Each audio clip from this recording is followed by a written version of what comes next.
Vas-y, je t'en prie. Non, j'en ferai rien, s'il te plaît. Non, tu passes aussi. Non, vas-y, s'il te plaît. Si, passe, je t'en prie. J'ai Allez. tout mon temps, j'ai toute ma... Stop! Mais ça va pas de vous écharper comme ça! Faites-moi confiance! Si vous voulez éviter les problèmes intestinaux qui conduisent souvent dans ces situations de merde, vous avez besoin des crèmes champ de guerre. Non, vas-y, je t'en prie, vraiment passe parce que. Crème pour Non, vraiment. crème allongée, Non, on va pas y passer la journée là, passe. crème de piscine, crème Arrête. culotte, Arrête. Non, crème non. piscine, Non, mais crème tambour. tu commences à m'agacer un peu. Il faut Vraiment. trop là, Vas-y, ça. s'il te plaît. Non, oui, mais passe. Si passe. vous essayez, vous pourrez plus vous en passer. Alors essayez. Comme ça, vous pourrez plus vous en passer. Les crèmes champ de guerre, vous pourrez plus bon derrière. Crème d'olive du pétrole, là, de stade de brûlure. Produits soumis à test en laboratoire, animaux non inclus dans les tubes, 15 centilitres par flacon. Les crèmes champ de guerre sont soumises aux conditions d'utilisation en vigueur dans l'Union européenne et respectent les normes 1116 et la Convention de Genève. Chères auditrices et auditeurs, sachez que l'émission que vous apprêtez à écouter évoque les thèmes, les personnages et les situations du film annoncé de la première à la dernière minute. Par conséquent, ce podcast est intégralement constitué de spoils. Si ce film vous intéresse, nous vous invitons à le regarder avant de nous écouter. Cet avertissement fait, nous vous souhaitons une délicieuse écoute.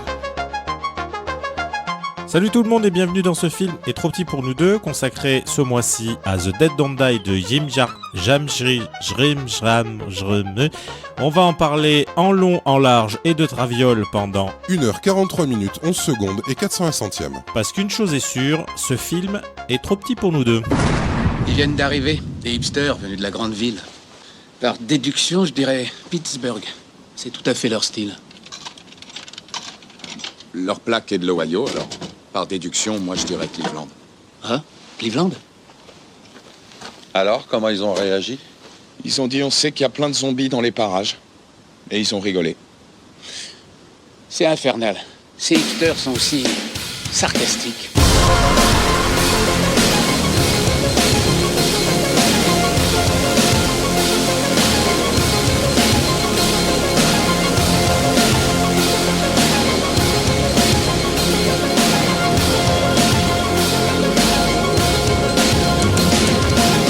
Bonjour tout le monde, bienvenue dans ce nouvel épisode de Ce film est trop petit pour nous deux. Alors comme vous l'avez entendu en préambule, on va parler d'un film. Ça déjà c'est acté, on n'y revient pas. Hein. Et petite particularité ce mois-ci, c'est que je suis pas tout seul. Je suis accompagné de Thibaut, qui je crois est en train de faire caca sous lui, vu son visage. Oui, comme d'habitude. Certains appellent ça un accident, moi j'appelle ça un mardi. Voilà. Bon, du coup, je vous salue bien bas. J'espère que tout le monde va bien. Moi, je suis dans une forme paralympique. Thomas, toi, j'espère que ça va. Je tousse comme d'habitude, mais sinon Bon, ça va. Moi aussi, je suis dans une forme post-paralympique.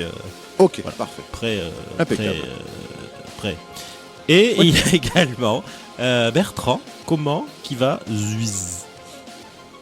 Non, il n'y a pas Bertrand. Ah, pardon, excusez-moi. Et non, parce Oui. qu'en fait, il m'a écrit tout à l'heure, il Ouais. ne pourra pas venir, il envoie encore une fois son alter ego. Très bien. Le Il doit maléfique. écrire- C'est il doit qui, le écrire, jumeau maléfique Oui, c'est clair. C'est Alta, Bah, oui. c'est Bertrand le jumeau maléfique, parce Ah, qu'il d'accord. écrit quand même sur beberleterrible.ru. Donc C'est vrai. je rappelle. Oui, Bertrand le mais- terrible, pardon. Mhm. Donc du coup, c'est Johnny le gentil. Donc bon, salut, Ouais. salut, c'est Johnny. Je le fais très très mal. Bonjour, c'est Jacques Chirac. Crac, crac, crac, crac, crac.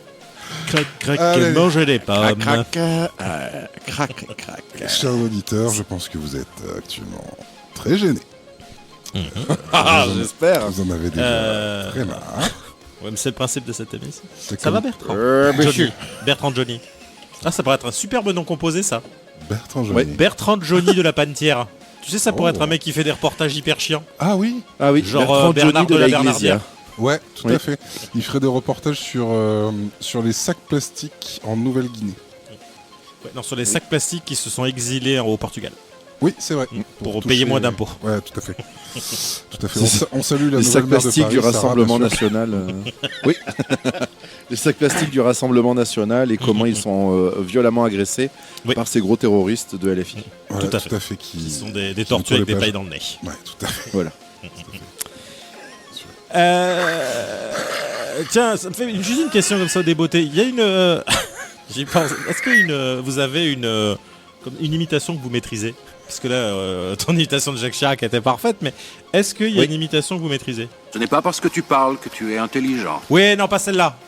Oh, merde. Non, aucune. J'ai... Bertrand, si t'en as une, vas-y, parce qu'il faut que je travaille les miennes. Ah oui, j'ai un héros.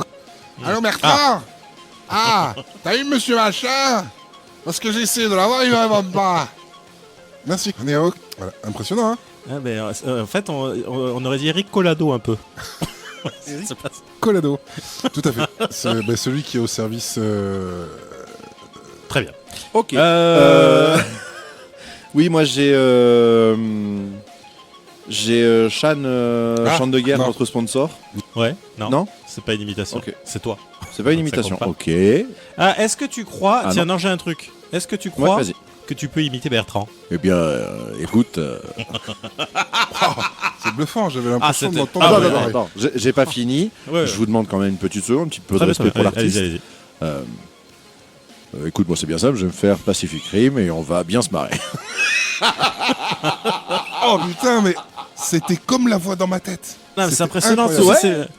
C'est vraiment... allez-y, je vous fais Jacques Chirac. Bonjour, je suis Jacques Chirac de la télé. Attendez, là, je fais Nicolas Sarkozy. Bonjour, je suis Nicolas Sarkozy. Non, c'était vraiment impressionnant. Il y a un truc, hein, en tout cas. Ouais. Bon, écoute, cette je séquence sais. est très chiante. On va avancer. Ouais, je pense que. Donc, comme on disait... En fait, chers on- auditeurs, on reprend là. Vous avez Voilà. loupé une séquence qui était nulle. Voilà. Donc, Elle était on est légendaire. là pour parler aujourd'hui donc de The Dead Don't Die. Donc, on ne change pas. Hein, Dis-le plus vite, s'il te encore plaît. une fois, The Dead Don't Die.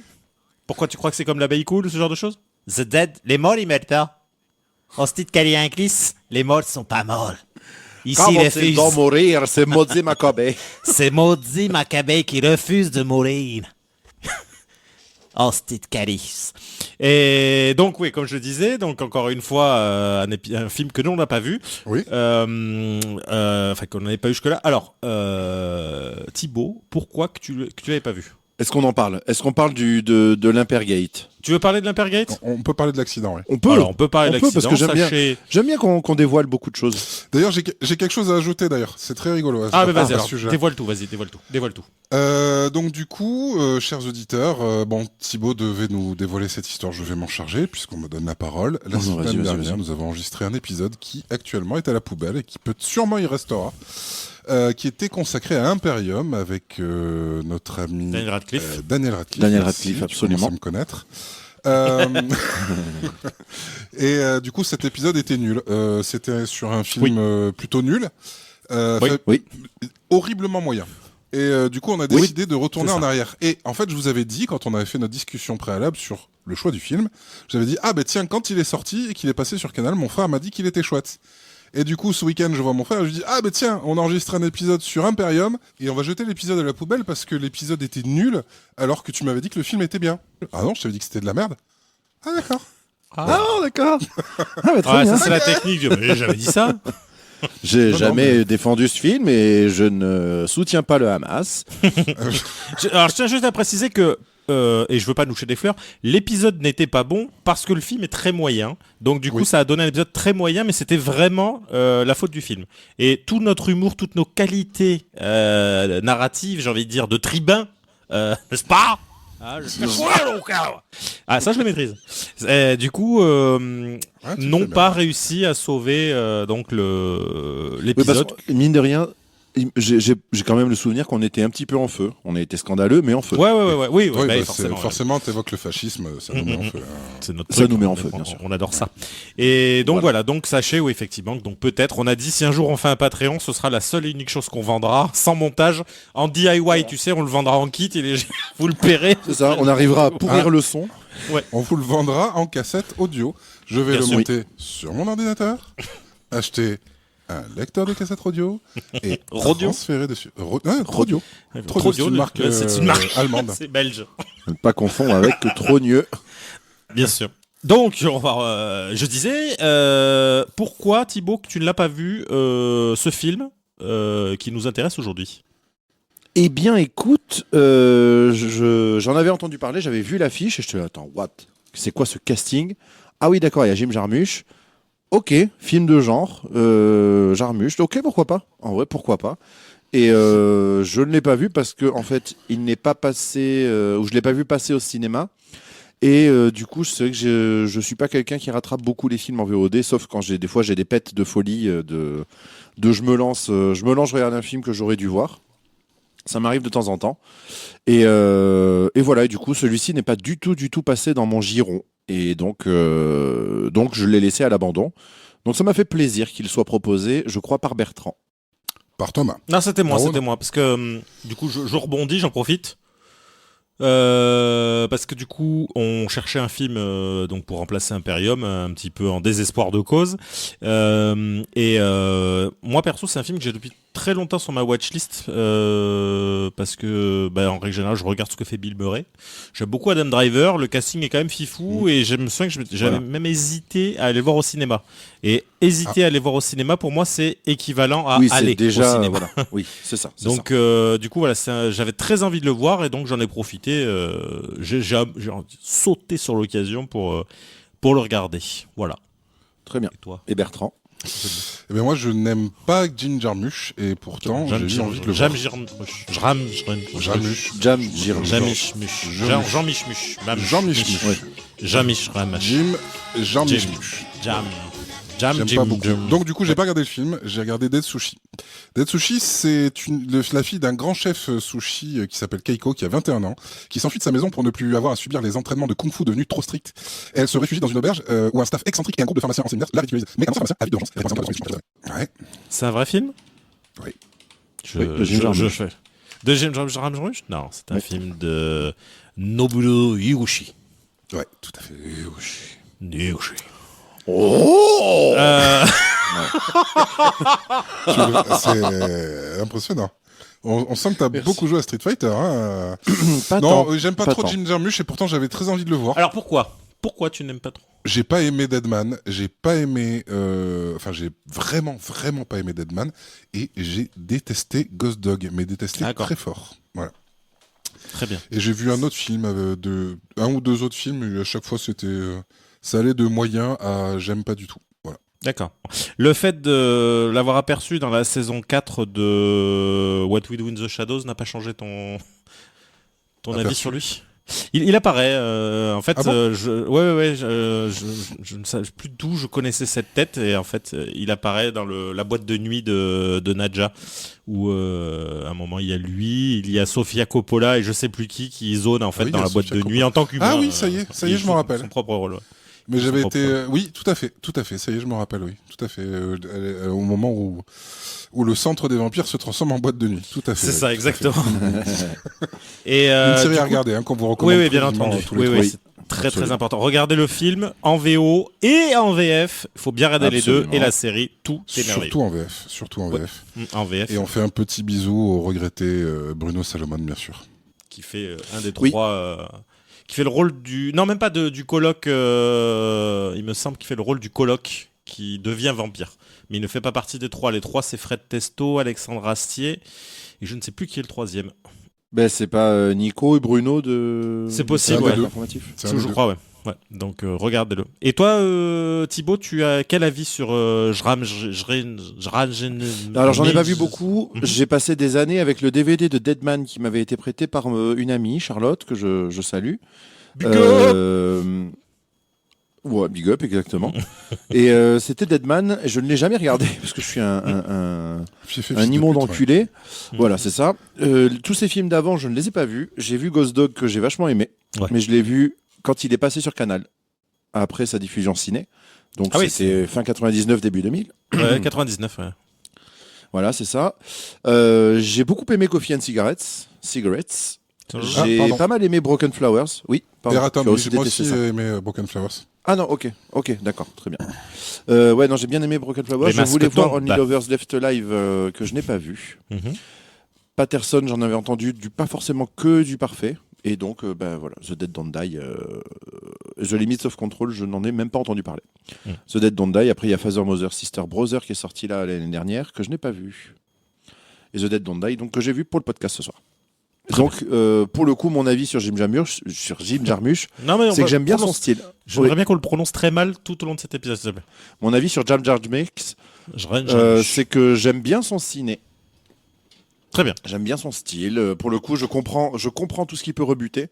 Mais j'avoue que moi j'aime bien. Très bien. Et toi Thomas, t'avais vu quoi de lui J'avais vu je sais que tu adores. Ghost Dog. J'avoue que je connaissais le nom de Jim Jarmusch, mais quand on a évoqué le fait de faire The Dead Don't Die, je n'avais aucun avis sur lui parce que je ne connaissais pas ses films, j'avoue. De tête comme ça, je sortais pas de film. J'ai vu Ghost Dog à l'époque. Je crois que j'ai dû le voir peut-être même en VHS, hein, c'est pas exclu. Oui, sûrement. Ouais. Et je me souviens que j'avais passé un moment exceptionnel, que j'avais beaucoup aimé ce film, et c'est parce que j'adore les gens qui ont des dreads. Vous le savez, des tresses plaquées, c'est mon truc. Voilà, si vous pouvez le faire à l'occasion. Tu en portes toi-même actuellement. Oui, tout à fait. Ouais. Mais sur les poils de cul. Et donc, voilà, c'est le seul que j'ai vu. Yes. Deadman, je connais surtout la BO. Parce que elle nous a tous cassé les couilles modèle géant dans les années 90 à force de l'entendre et de l'entendre, de Iggy Pop. Et voilà, c'était le seul que j'ai vu. Only Lovers Left Alive est un film que je veux voir aussi depuis un moment. Moi aussi. Voilà. Bah écoute, ça sera peut-être l'occasion à faire peut-être dans le podcast. Ouais. Et puis voilà, c'est absolument tout ce que j'ai vu de lui. Et je crois après voilà que peut-être que j'ai vu des clips ou des choses comme ça parce que voilà, c'est quelqu'un de très complet par contre, hein, quand on regarde sa carrière. Oui. Parce déjà, il a commencé en 1930. Il en a bas du boulot. Oui, déjà. Et puis il est quand même ingé son, il est donc cinéaste, il est musicien, parce que donc c'est lui qui signe la BO de The Dead Don't Die sous le nom de je sais pas comment on prononce. Square, je pense. Je pense le groupe qu'il a en... Ouais, il fait des feats avec le monsieur qu'on a reçu. Le monsieur qu'on a reçu au moment de l'attaque terroriste. Oui, tout à fait. Et je pense que c'est avec le groupe s'appelle Scré. C'est marrant, il a la même voix que toi quand. Bah ouais, c'est bizarre. Mais après, on a tous juste que toi, c'est ça ton imitation, quoi. Oui, mais les gens payent pour voir ça, tu sais, à Las Vegas. Je vais peut-être essayer de. Ouais. Et puis voilà quoi. Bon, ben merci. Allez, à plus. Allez.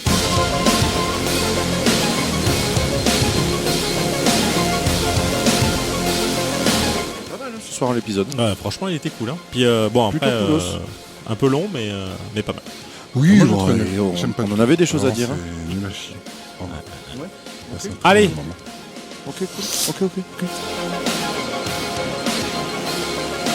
Donc le film s'ouvre sur les policiers de Centerville, Cliff Robertson, donc joué par Bill Murray. Donc on ne va même pas faire l'outrage de présenter. Hein. Bill Murray, si vous le connaissez pas, arrêtez le podcast parce que clairement vous aimez pas le cinéma. Et Ronnie Peterson, incarné par Adam Driver. Donc pareil, Adam Driver, hein, qui est un excellent acteur que on a tous découvert, je pense, avec Kylo Ren. Moi je le connaissais pas, je crois, ou je j'en avais jamais entendu parler. Voilà, mais peut-être que je l'avais vu, mais sans le savoir. Donc ils commencent leur journée en répondant à une plainte du fermier Frank Miller, qui est persuadé qu'un de ses poulets a disparu. Donc ils vont faire un tour du côté des bois pour interroger Bob l'ermite, joué par Tom Waits. Donc j'ai passé les 10 premières du film à me dire, mais c'est Tom Waits ou c'est pas Tom Waits, parce qu'on l'aperçoit. Moi je me suis dit, putain, mais j'ai pas vu le nom de Nick Nolte au générique. Ah, vraiment. Ah ouais. Pour moi, c'est Nick Nolte. Tom Waits, c'est un truc parce qu'ils se ressemblent pas. En tout cas, en Bob l'ermite, un peu. Ah ouais. Et ouais, non, j'ai passé donc tout le début à me dire, mais c'est lui ou c'est pas lui. Et en fait, je viens de voir, en faisant le conducteur, qu'apparemment il a quand même réalisé beaucoup de ses clips et tout, donc ils sont quand même c'est des buddies. Apparemment, ils sont assez buddies. De ouf. De ouf. Moi, je ne l'avais pas reconnu. Je me suis demandé tout le film, mais qu'est-ce donc? Et je sais pas pourquoi. Ah, tout le film. Tout le film. Ah ouais. Et je passe ma vie à me dire, mais lui, je l'ai vu dans quoi? Mais quand tu vois juste un doigt passer, hein, je peux passer une demi-heure à chercher qui est le doigt. Ah bah ça c'est normal. Et là, j'ai pas cherché. Je capte là à peine que Frank, le fermier, s'appelle Frank Miller. C'est très drôle qu'ils en aient fait un énorme succès. Ah merde. Ah oui. J'ai pas fait gaffe. Moi non plus. Oui, j'avais pas fait gaffe. Alors ça, je l'ai mis bien plus tard, mais le film est extrêmement référencé. Truc. Oui, ça c'est sûr. Énormément en permanence. Donc effectivement, et j'avais pas percuté non plus parce qu'on oublie le nom des personnages en fait. C'est pas une donnée importante dans le film, le nom des personnages. Pas du tout. Il n'y a pas beaucoup de données importantes en vrai. Je sens que On n'est pas dans les données importantes. On n'a pas fait une liste qu'on tenait à respecter. Non, c'est ça. Les listes exhaustives, on en a rien à foutre. Même pour la liste de courses, il y a écrit les courses dessus. Oui, pensez à acheter des trucs utiles.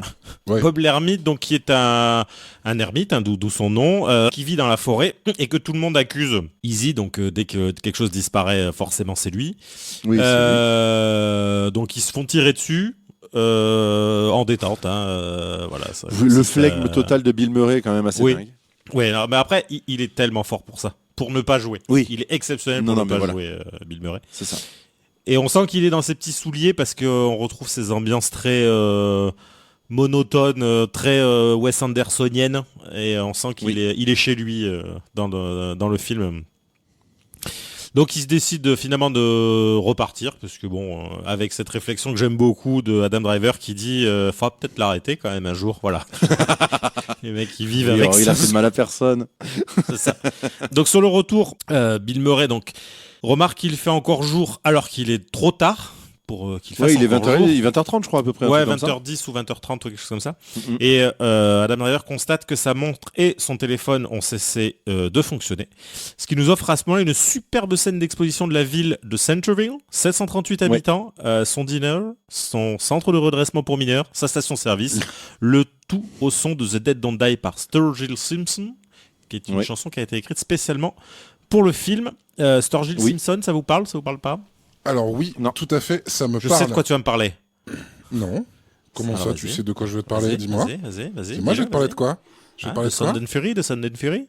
Pas du tout. Ah, alors moi je vais parler de Sundance Fury après. Vas-y. Ok, non, moi j'allais juste déjà régler ce problème de cadre, qui je pense va me rendre fou. On va vomir, c'est tout à fait terrible. Qu'il est beau. Voilà, le cadre est réglé. Le cadre est cadré. Non, il y a une chanson de Monsieur Sturgill dans Yellowstone, la série.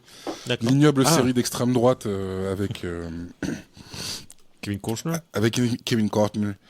Et du coup, il y a un de ces titres que j'ai beaucoup aimé et que j'ai beaucoup écouté. Et donc, du coup, ce monsieur est une méga star de la country aux États-Unis. Voilà, tout à fait. Et donc, je vous conseille, sur Netflix, il y a un album moyen métrage très particulier, c'est très conceptuel, qui s'appelle Sound and Fury, qui est excellent, que vous pouvez écouter. C'est un album très classique, sauf qu'il y a un court métrage qui a été fait par-dessus, et c'est trop bien. C'est un truc tout en animation. Tu l'as sur Netflix et ça s'appelle Sound and Fury. Voilà. Ouais, mais le court métrage a été fait sur tout l'album? Oui, c'est quelque chose qui a été pensé comme ça. En gros, ils ont fait un court-métrage pour faire un album et ils ont fait un album pour faire un court-métrage, en gros. Donc c'est vraiment quelque chose qui a été fait dans cet esprit-là. C'est pour ça qu'en fait, tout le début du film, je me disais, putain, mais je connais ce nom, mais pourquoi? Et donc voilà, c'est parce que j'avais vu sur les conseils de notre bon ami Floïc, qu'on salue, même s'il ne nous écoute pas. Mais c'est lui qui nous l'a. T'inquiète, il va se bouger le cul, il va nous écouter. Du coup, oui, parce qu'on a parlé de lui, alors il a intérêt. Voilà. Alors, perso, j'ai adoré cette scène d'exposition qui a un côté un peu scène d'expo de Twin Peaks que personnellement j'adore. Ah oui. J'adore le générique de Twin Peaks avec cette façon de montrer les différents endroits de la ville. Là, j'aime beaucoup le fait que tu as un plan fixe sur un endroit qui va servir à l'histoire, avec juste la voiture de police qui passe devant. Je trouve que c'est des très jolis plans. J'ai adoré cette scène d'expo. Ouais, d'expo. Voilà. Il y a une incursion du méta dans cette séquence, justement, quand il parle de la musique. C'est quoi ça, Ron? C'est The Dead Don't Die de Sturgill Simpson. Sturgill Simpson. Pourquoi ça m'a l'air si familier? Parce que c'est la chanson du film. Du film, ouais. C'est bizarre. De toute façon, ce film est bizarre en règle générale. On va pas se mentir. Bien sûr. On est dans le bizarrisme le plus complet. Et moi, tout de suite, ce que je me suis dit, c'est que ça fait quand même vachement écho à Life of Chuck. Finalement, parce que ça aborde plus ou moins une fin du monde. Oui. J'y pense et aussi. qu'il y a cette ambiance, même si j'ai beaucoup moins pleuré que devant Life of Chuck. Mais il y a une ambiance assez, comme tu disais, très lente, très Mississippi. C'est très agréable. J'aime beaucoup. Pareil, j'ai vraiment... D'entrée de jeu, j'ai vraiment beaucoup aimé cette scène d'expo là. Ça m'a, en fait, j'ai tout de suite été mis dans l'ambiance parce que déjà tu sais pas ce que tu vas voir. Complètement. que tu dis c'est un film de zombies, mais c'est pas, tu sens que c'est pas l'esprit du film en fait, que c'est pas un film d'horreur, Non, ouais, que c'est ça. c'est vraiment je l'ai noté plus tard, mais je vais le dire maintenant, mais je trouve que c'est vraiment du 100% Romero, tout en faisant de l'inverse total de ce que ferait George Romero. Oui. Et dans la façon dont sont représentés les zombies, la façon dont ils sortent des tombes et tout ça. Donc j'ai trouvé que c'était... et alors que Bertrand se gratte le dos avec un clair absolument gigantesque. Enlevez un Nous morceau vous de steak, prions hein. de Ouais, bien vouloir nous parfait, excuser pour ce attention, court intermède. Nous revenons dans un instant. Il se scarifie comme une adolescente. Ne pas le passer devant l'écran. Voilà. On est d'accord que c'est quelque chose acheté dans une bêta, dans Charia ou ce genre de choses, ça non? Alors, C'est acheté au marché on noir. va faire une brève description de ce qui a été offert par le Fnac. C'est que j'aime beaucoup. Nous vous prions de bien vouloir nous excuser pour ce court intermède. Nous revenons dans un instant. C'est ce qui est chanté.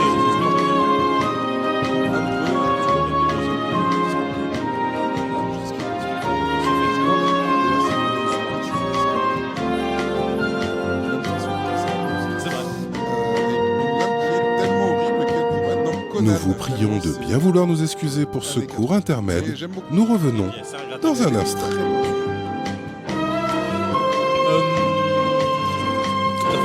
C'est important. Et on revient Bon, en après même temps- cette scène coupée qui n'était pas très intéressante. Mais non, mais c'est dans le thème du film. Ça, c'est un objet que j'aurais pu voir dans ce film. Donc pendant ce temps, on revoit donc Frank Miller, donc qui est joué par Steve Buscemi. Donc pareil, Steve Steve Buscemi, Buscemi. ce bon Encore Steve une Buscemi. fois, si vous connaissez pas, ça sert à rien. Steve Buscemi qui est quelqu'un de délicieux, hein, qui est en vrai. Pour de vrai, c'est pas une blague. Oui. Qui a une histoire personnelle Ça se voit. très intéressante, qui est quelqu'un qui est malade aujourd'hui. Qui merde. a chopé une cochonnerie parce qu'il était pompier volontaire Ah oui, le 2001. en Pour 2001, le le 11 11 septembre. Et en fait, merde. il a respiré des fumées qui font qu'aujourd'hui, apparemment, il est malade. Mais c'est quelqu'un qui, en fait, a toujours beaucoup donné de sa personne, qui est un super acteur, qui a fait d'excellents films, déjà, qui a joué dans Oui. pas mal de films des frères Cohen. Les frères Cohen, ouais, un qui peu a joué Tarantino dans aussi, Reservoir Reservoir Dogs. Dogs, je crois. Donc c'est Frères Cohen qui ont été interdits dans les médiathèques par la nouvelle maire de Paris, que l'on salue, Sarah. également dans les médiathèques de Washington. Oui, parce que maintenant Paris est jumelé avec Washington. À la médiathèque Roger Hanin de Washington. Donc il a une casquette MAGA-hardcore, j'ai noté, parce qu'il y a marqué donc Make America White Again. Je pense que ce sera le Oui, c'est slogan ça. de Trump pour son 3e Mawa. mandat. Oui, c'est Ouais. ça. Pour le mandat éternel. Après, il a annoncé qu'il n'y aurait pas d'élection. hein, Oui, que c'est c'était pour fini. ça. Donc il discute de Bob l'Ermite avec Hank Thompson, qui est incarné par Danny Glover. Murtaugh, pour moi, il a fait que ça. Hein. Il a fait beaucoup de films, mais Oui, c'est que que Murtaugh ça. pour moi. Ouais. Ça et la couleur pourpre. quand même. Oui, mais il est surtout Murtaugh. Oui, il a fait Predator. C'est vrai. Qui est mis bien. Qui est Moi, mis je- croustillant. moi, j'aime bien. Mais moi, oui, mais il est mis moi, bien. Il est croustillant. Voilà, il est mis c'est ça. croustillant. Donc il parle donc de Bob l'Ermite, comme je disais, et ils sont dans le diner, qui est un petit peu le coin où tout le monde se retrouve, puisque voilà, c'est Oui, c'est c'est une très petite ville, hein, on le comprend vite, et tout le monde se connaît. Donc ils écoutent par là même un bulletin radio à la télé, un bulletin radio à la télé, tout va bien. Ils écoutent un Oui, bulletin ouais. à la télé, enfin le JT Bah, quoi. il y a des gens qui nous écoutent sur YouTube. Ouais, hein, c'est vrai. Finalement. Donc il Oui, c'est écoute vrai. le JT qui évoque un phénomène inquiétant lié à la fracturation polaire. Oui, c'est Donc ça. tout le monde trouve ça un peu bizarre, comprend pas le fait qu'en plus on entend le gouvernement qui dit mais non mais c'est super pour le pays, on va gagner plein de pognon avec cette fracturation polaire, c'est génial, y a rien à craindre, c'est super. Je pense que ferait exactement le gouvernement, hein, il dirait, sauf qu'il finirait par retourner travailler, voilà. Rappelez-vous. Au boulot, les feignasses. C'est ça. Donc et À la maison, les pétasses, pour citer, Pour citer. oui, pour citer qui d'ailleurs? Groland, voilà. Ah. Ah, ok, ok. Découvrez vite le nouvel album de Michel Sardouille, La Rupture Tranquillou. La Rupture Tranquillou, c'est 14 chansons inoubliables dont le déjà hit single Au boulot les feignasses. Au boulot, les feignasses. À la maison, les pétasses. Pour les clodos, plus de vinasse. La rupture, faut qu'on la fasse.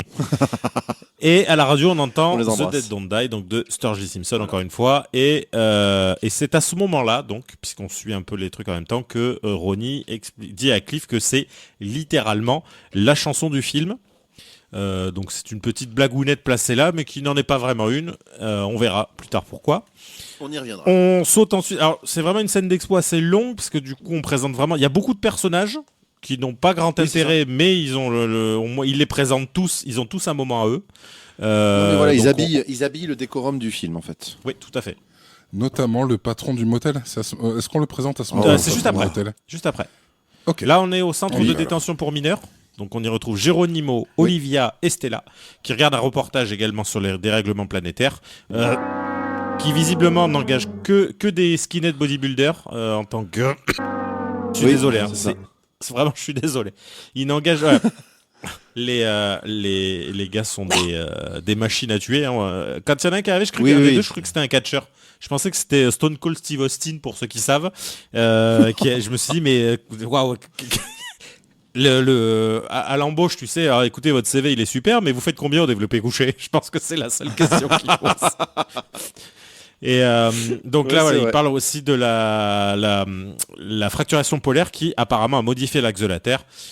Et à la fin de la séquence, on voit que la télé bug et se coupe. Voilà. Ensuite, on change encore de plan et de lieu. On retrouve Dean, joué par RZA, ma man. Avec, c'est le moment où le film m'a convaincu personnellement. Avec cette blague géniale, c'est un livreur de WPS. Donc il y a vraiment le logo du Wu-Tang sur le camion. Exactement. Donc voilà, pour ceux qui ne savent pas, donc RZA est un des éminents membres du Wu-Tang Clan, qui a fait depuis beaucoup de films. Hein. C'est un acteur qui a fait quand même pas mal de choses et qui a également fait pas mal de BO de films, des BO d'animés, parce que c'est lui qui avait fait la BO d'Afro Samurai aussi, qui était, j'aime pas les animés, mais regardez Afro Samurai, c'est vraiment cool. Mais c'est lui aussi qui s'est occupé de la BO de Kill Bill, non? Pas de Kill Bill? Ouais, je crois. Hein. Du 1 ou du 2, peut-être, ouais. Le premier du nom. C'est possible, ouais. Mais ouais, c'est un mec qui a quand même une carrière de ouf et je trouve qu'il a une tête de copain, je veux que ce soit mon copain. Donc il apporte des magazines à Bobby Wiggins, qui est joué par Caleb Landry Jones, donc on commence à voir un peu partout, mais son dernier rôle à l'heure actuelle, c'est le Dracula de Luc Besson. Est-ce que l'un d'entre vous l'a vu? Ah. Oui, quelqu'un a fait un tout petit express dessus. Je veux pas m'en rappeler. Je veux l'oublier. Non, j'ai fait un tout petit express, mais qui n'est jamais sorti. C'était un pilote. Ah oui, d'accord. Ah, tu l'avais pas sorti. Il est pas sorti. Je pense, j'étais persuadé. Pardon. Je crois pas qu'il est sorti. Je sais plus. Mais je sais qu'il est sorti. Vous savez que le film est taché.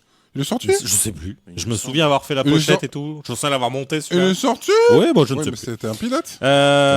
Donc, Caleb Landry Jones qui tient la station-service, qui vend des objets de culture pop. Donc là, ça rend turbo dégueule, hein, entre les affiches, les jouets, les machins, les soucis. Même lui, il l'appelle Frodon. Gas station and stuff. Oui, c'est ça. Ouais, c'est ça. Bah, déjà, il y a une quantité de panneaux sur la porte. Il vend vraiment tout et n'importe quoi. Il y a que des clopes. Il vend pas des clopes. Il y a bien marqué cigarettes, c'est rayé. Il y a que les clopes. Ça, c'est hors de question. Il se respecte. Et également RZA qui dispense des phrases pleines de sagesse. Eh, Dean, Exactement, j'adore ça. je me demandais si tu pourrais pas me faire don d'une petite perle de sagesse jusqu'à la prochaine. Le monde est parfait. Apprécie-le dans ses détails. Et j'aime beaucoup tu sens en fait, il s'assoit, il la répète, et le mec est transpercé en plein cœur, tu sais. Ah ouais, il est transpercé par la sagesse la plus totale. Ça a revigoré son âme. C'est très drôle. Donc, on change une nouvelle fois de lieu. On arrive au Moonlight Motel, où on voit donc Danny Perkins qui regarde un reportage à la télé sur les animaux domestiques qui commencent à se comporter bizarrement et qui s'inquiète de ne plus voir ses chats, qu'il appelle les chats. Et c'est là qu'il a le move le plus incroyable de la planète. Ah, est-ce que vous l'avez remarqué? Moi, ça m'a déglingué. Le mec a sa petite boîte pour les chats, serre avec une cuillère dans les gamelles et lèche la cuillère. Ah, j'ai pas fait gaffe. Je crois que moi, ça m'a j'ai pris pas échappé mal aussi. de notes. J'ai pas fait attention. C'est là que j'ai été convaincu. Et puis, la fiole du mec, c'est un proto-rôliste, le mec, c'est incroyable. La tête... c'est exactement ça, ouais. Il a une tête improbable. Le croisement entre un rôliste et Jack Nicholson. Oui, c'est vrai. Ça. Il y a un peu de ça, ouais. Ouais, c'est là, avec une pointe de Jack Black. Non, sale. Ouais. Oui. C'est comme ça, goutte. comme Salt Bay, mais avec du Jack Ouais, Black. On revient ensuite, on arrive ensuite chez Frank Miller, donc Steve Buscemi, qui découvre que son chien, ses vaches, ses poules et son Amérique ont disparu. Il doit être 23h30, il ne fait toujours pas de nuit à ce moment-là. Parce que, en fait, on voit qu'il sort donc pour appeler son chien. Il voit que il comprend, voilà. Mais toute cette scène se place en plein jour, alors que on comprend qu'il était 20h et des bananes quelques heures avant quand Ronnie en a parlé. Donc c'est que clairement il y a vraiment un problème de météo. Mais là encore une fois, c'est une scène qui passe toujours en souplesse. Il se passe pas grand chose. C'est lancinant, c'est mou, c'est lent. C'est mou et c'est lent, tout à fait. Oui, c'est plutôt un film contemplatif. Ah oui, complètement. Ouais. Ouais. Mais c'est beau à regarder, donc c'est pas. Oui, Ouais, carrément. Et la photo est très belle. Ouais, le film est beau. Oui, exactement. On retrouve ensuite Cliff et Ronnie qui eux-mêmes retrouvent Mindy, donc qui est jouée par Chloé Sevigny, au commissariat. Donc ils échangent sur les événements étranges qui s'accumulent en ville. Ils parlent également de Mallory O'Brien, qui est un cadavre qui est dans la cellule d'à côté et dont le corps doit être incroyable le lendemain. Oui, puis j'aime beaucoup le. C'est très drôle. Voilà, il lui dit. Tu fais chier, Mallory. Même morte, tu schlingues le chardonnay. Je trouve ça très drôle. Tu sens... Les mecs, en fait, The cheap chardonnay. Ouais, ils ont tous une petite caractéristique et c'est tout pour les différencier. C'est ça, exactement. Et donc elle doit être récupérée donc le lendemain par la nouvelle patronne de la morgue qui vient d'arriver et qui en fait n'a plus de place parce qu'il y a un couple qui vient d'être apporté donc dans la morgue et que du coup ils sont obligés de garder le cadavre pour la nuit au commissariat. On fait ensuite un petit bond au restaurant, enfin au diner où Lily parle avec Fern donc de Zelda Winston, donc je vous parlais avant, donc qui est jouée par Tilda Swinton, donc Tilda Swinton qui est une habituée de Jam Jarmusch, qui a joué dans 1 million de. Qui commence à être une habituée de beaucoup de monde. Oui, c'est vrai qu'elle habitue à pas mal de gens. Tout le monde adore. Qui est la meilleure version de l'univers de l'Ange Gabriel. J'ai revu Constantine il y a peu. Oui, on va pas tout se mentir, à fait. c'est la meilleure version. Hein. Mais tout ce qu'a fait. Le meilleur Ange Gabriel et le meilleur diable aussi. Oui, hein, tout à fait, bien sûr. Après, c'est Peter Stormare, tout ce qu'il fait, on l'aime. Mais ouais, c'est vrai que Tilda Swinton, c'est quand même, elle fait partie de ces gens qui est un gage de qualité, même dans des trucs moyens. C'est-à-dire que tout ce qu'elle touche, ça upgrade un petit peu. Ça upgrade un petit peu. Ouais. Et pour le plus je ne ferai pas de recommandation de La chambre d'à côté, mais si vous le regardez pas, vous êtes moins bien. Pour le plus connu, elle a joué dans le Doctor Strange, qui est, je pense, le plus bas de sa carrière, mais je pense qu'elle a fait de plus célèbre. Mais elle était incroyablement bien dans Doctor Strange et, et le 3e Avengers, oui, tout à fait. le 4e Avengers. Celui où elle pinche les tétés de Hulk. Si vous connaissez. Elle était aussi dans The Killer de Fincher, où elle joue une tueuse à gages et qui a une classe absolument phénoménale. Alors c'est vrai qu'elle elle a un truc. Et dans What We Do in the Shadows. Bien sûr. Tout à fait. Voilà. Elle joue également dans Only Lover Left Alive. Mais là, on va pas aller plus loin parce qu'on va spoiler What We Do in the Shadows. Ce serait terrible. Elle a un petit côté un peu psychorigide. Hein, un petit peu, oui. Ouais, un petit peu. Ouais, elle est censée être écossaise. Oui, non, ce que j'ai voyé ça, ils disent elle doit être écossaise ou irlandaise ou quelque chose comme ça. Et j'aime beaucoup, c'est le fait que c'est le bout du monde pour eux. Mais non, mais laisse-la, en fait, tu sais bien qu'elle est écossaise. Voilà. Et du coup, je me suis posé la question, Tilda Swinton, quelle était sa nationalité ? Est-ce que du coup c'est une blague ou pas ? Et en fait, non, elle est 100% londonienne. Elle est née, elle a vécu toute sa vie à Londres. Ok. Voilà, c'est vrai qu'elle a un physique particulier qui fait qu'on ne sait pas si. On pourrait croire qu'elle est peut-être finlandaise ou islandaise, elle a quand même une tête assez nordique, on va dire. Vrai. Mais en fait, non, elle est à 100% londonienne. 3000 ans à t'attendre. Pardon, je cherchais dans quel film elle m'avait beaucoup touché aussi. 3000 ans à t'attendre. Donc on la retrouve, donc cette fameuse Zelda qui s'entraîne au katana dans le funérarium, devant une statue de Bouddha, dans une version suédée de Kill Bill. Clairement, il y a une ref là. Hein. Elle a une tête de Zelda avec un sabre qui ressemble beaucoup au sabre d'Hattori Hanzo. Voilà, il y a un côté très Kill Billien dans cette scène. Tout à fait. Et la nuit finit par tomber. Il doit être techniquement 3h30 du mat, je pense, à ce moment-là. La nuit finit par tomber. Il y a 2 zombies qui se réveillent dans un style donc 200% Romero, hein, donc avec la main qui sort de terre. Oui, c'est vraiment la main qui sort de terre. Ouais. C'est vraiment devant la l'incarnation tombe, devant la du rise de zombies façon années 60-70. C'est tellement extrême qu'on se serait cru dans le clip de Thriller. Ouais, voilà, exactement, c'est ça. Oui, c'est ça. Donc le premier zombie Il qui y a la en même sort... sortie de terre dans HeroCorp aussi, saison 1. Ah, je ne m'en souviens pas. Ah, et Thibaut boit dans sa gourde Oli, donc rappelez-vous que nous ne sommes pas sponsorisés. Par contre, si vous voulez du béton, n'hésitez pas. Oui, et si vous êtes Oli et que vous voulez nous filer des thunes, on veut bien. Oui, enfin, Oli, NordVPN, Red Shadow Legend. Tous les trucs qui donnent du pognon. Si vous nous écoutez de n'importe où. Les slips champs de guerre aussi. Les slips champs de guerre qui préservent les couilles. Oui. Voilà. N'hésitez pas. Il y a les crèmes pour le coude aussi. Crème pour le coude de champ de guerre aussi, tout à fait. Crème pour le coude et les plis du poignet. Elle marche aussi pour les plis du poignet. Oui, tout à fait. Tous les endroits qui plissent. Voilà, c'est ça. Tous les plis un peu suintants peuvent être protégés. Parce que Shan est chauve, mais il fait partie de ces personnes qui ont un bourrelet de coups. Oui. Voilà. Ah oui, donc, il en a 2. Ouais. Il en a 2 même. Et grâce à la crème, il n'en a plus. Il a des boules, il a également... Et il a 2 belles boules rondes. Grâce à la crème. Grâce à la crème et au slip. Voilà, tout et je vous rappelle qu'il nous finance, hein. on va arrêter de dire n'importe quoi. Ah non, dis pas n'importe quoi, excuse-moi. Va sur sa page web,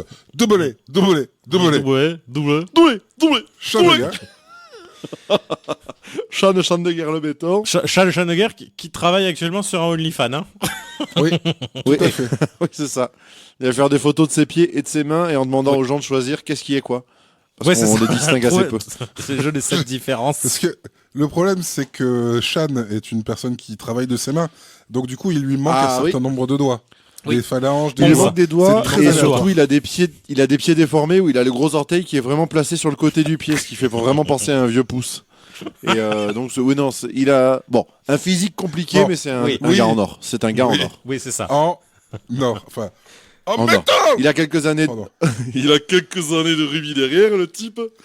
Enfin bon, il est quand même. J'avais passé très très loin du bouclier Réus. Allez. Pardon, je n'ai pas très bien compris. Le bouclier Réus. Donc le premier zombie à sortir de terre, c'est Iggy Pop. Donc c'est idéal dans le rôle d'un zombie, probablement maquillé pour paraître plus vivant que. Oui. Voilà, parce que. Il n'a jamais été aussi vivant de sa vie. Ouais, parce que là, Iggy Pop, ça fait quand même 60 ans qu'il a 70 ans. Donc ils arrivent dans le donc avec sa comparse que je pensais être connue, mais non, Sarah Driver, elle s'appelle. Oui, c'est ça. Probablement de la famille de Adam. Ouais, peut-être, ou de Minnie. Ou deux. C'est une vraie actrice, Minnie Driver. C'est pas une blague. On aurait dit qu'il y avait une blague, mais non, c'était pas. Il y avait une vanne. Non, dit comme une blague. Ouais, mais pas du tout. Et donc il massacre les 2 employés du restaurant dans une USB driver. USB driver. Ouais, aussi, ou de Driver 2 ou Driver 3. Oui. Sur PS1. Oui. Et donc il le taxi dans une driver scène qui d'un coup devient très film de zombies en fait. Je pensais pas qu'on verrait là pour le coup ils y vont. Hein, elles se font quand même becter bien comme il faut. Ça arrache des petits morceaux, ça mange tranquillou. Exactement, et ça mange des petits bouts de steak avec gros plan sur le visage.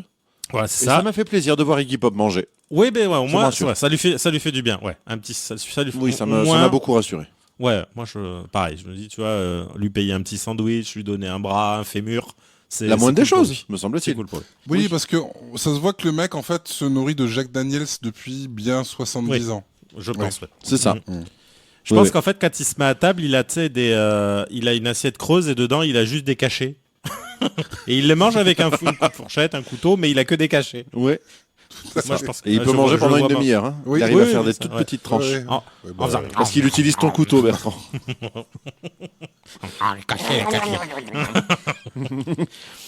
Et à donc, la fin, il y a quelqu'un qui vient, qui lui soulève un peu les lèvres pour voir s'il a bien mangé les cachets. C'est ça. S'il n'y a pas des restes. Voilà. Il en a plein derrière les oreilles, dans le nez et tout, comme ça. Et donc, pour bien après, il le poudre avec de la cocaïne. Ça, c'est pour lui donner un petit peu de rose sur les joues. Comme ça. Après, il lui faut une injection de crack, un peu de speed. Il lui faut une espèce de peau belge. C'est la même chose que prenait Lance Armstrong. Ça marche aussi. Et en fait, il lui injecte ça directement avec un tuyau dans l'anus. Et en fait, Oui. c'est comme un vieux tracteur, quelqu'un un vieux qui souffle. diesel. Ouais, c'est ça. Et ça fait- Souffle au bout du Et après, il s'en va faire I am the passenger. Et puis il s'en va comme ça en marchant, comme un zombie en fait. Et puis au loin, t'entends. Voilà, c'est ça. Ah, attendez. Il est passé dans le sens. Il s'était trompé de porte. Ouais, et puis voilà. Et puis à 19h30, il s'arrête. Oui, parce que Voilà, ça, c'est ça un- fait quand même 80 ans qu'on attend qu'il arrête de chanter, hein, cet homme. Hein, parce que finalement. Oui. Ouais, puis après, il annonce un nouvel album avec les Stooges, avec qui il s'est séparé 74 fois, et puis Parce voilà. que Après, finalement, cet homme, c'est pas sa carrière d'acteur ou de musicien, c'est sa carrière d'homme culte, finalement. oui, c'est Son ça. boulot, Oui, c'est sa des carrière de trucs lézard, C'est quoi. vrai. Voilà, bien de sûr. lézard, ouais, tout à fait. De Ouais. lézard Qui, dégueulasse. D'ailleurs, il y a plein de Oui, mèmes oui, très bah, les drôles arts, sur le fait que c'est Jennifer Aniston vieille. Et je trouve ça très, C'est vrai. c'est très Oui, méchant, c'est mais vrai. c'est très C'est drôle. vrai, Ça c'est m'amuse très énormément. Donc, ces zombies qui semblent être accros à la chair humaine et au café, j'ai envie de dire comme n'importe quel entrepreneur sur oui. LinkedIn. C'est ça. Chaque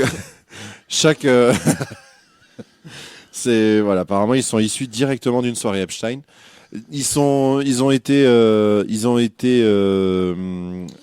tous caractérisés par un mot.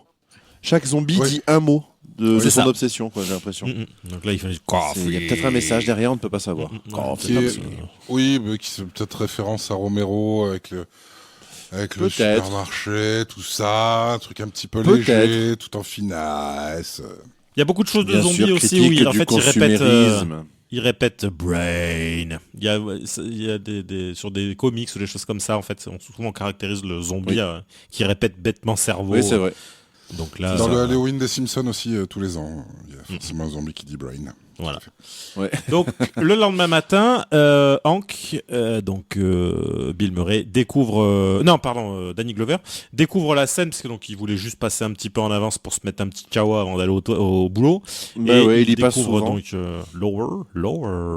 Et il Lower. appelle donc la police. Donc visiblement, là on comprend que la police, apparemment le cœur de leur métier, c'est de retrouver des poulets. Voilà. Oui, hein, globalement, c'est ça. Hein. Là, ça dépasse un petit peu leur capacité.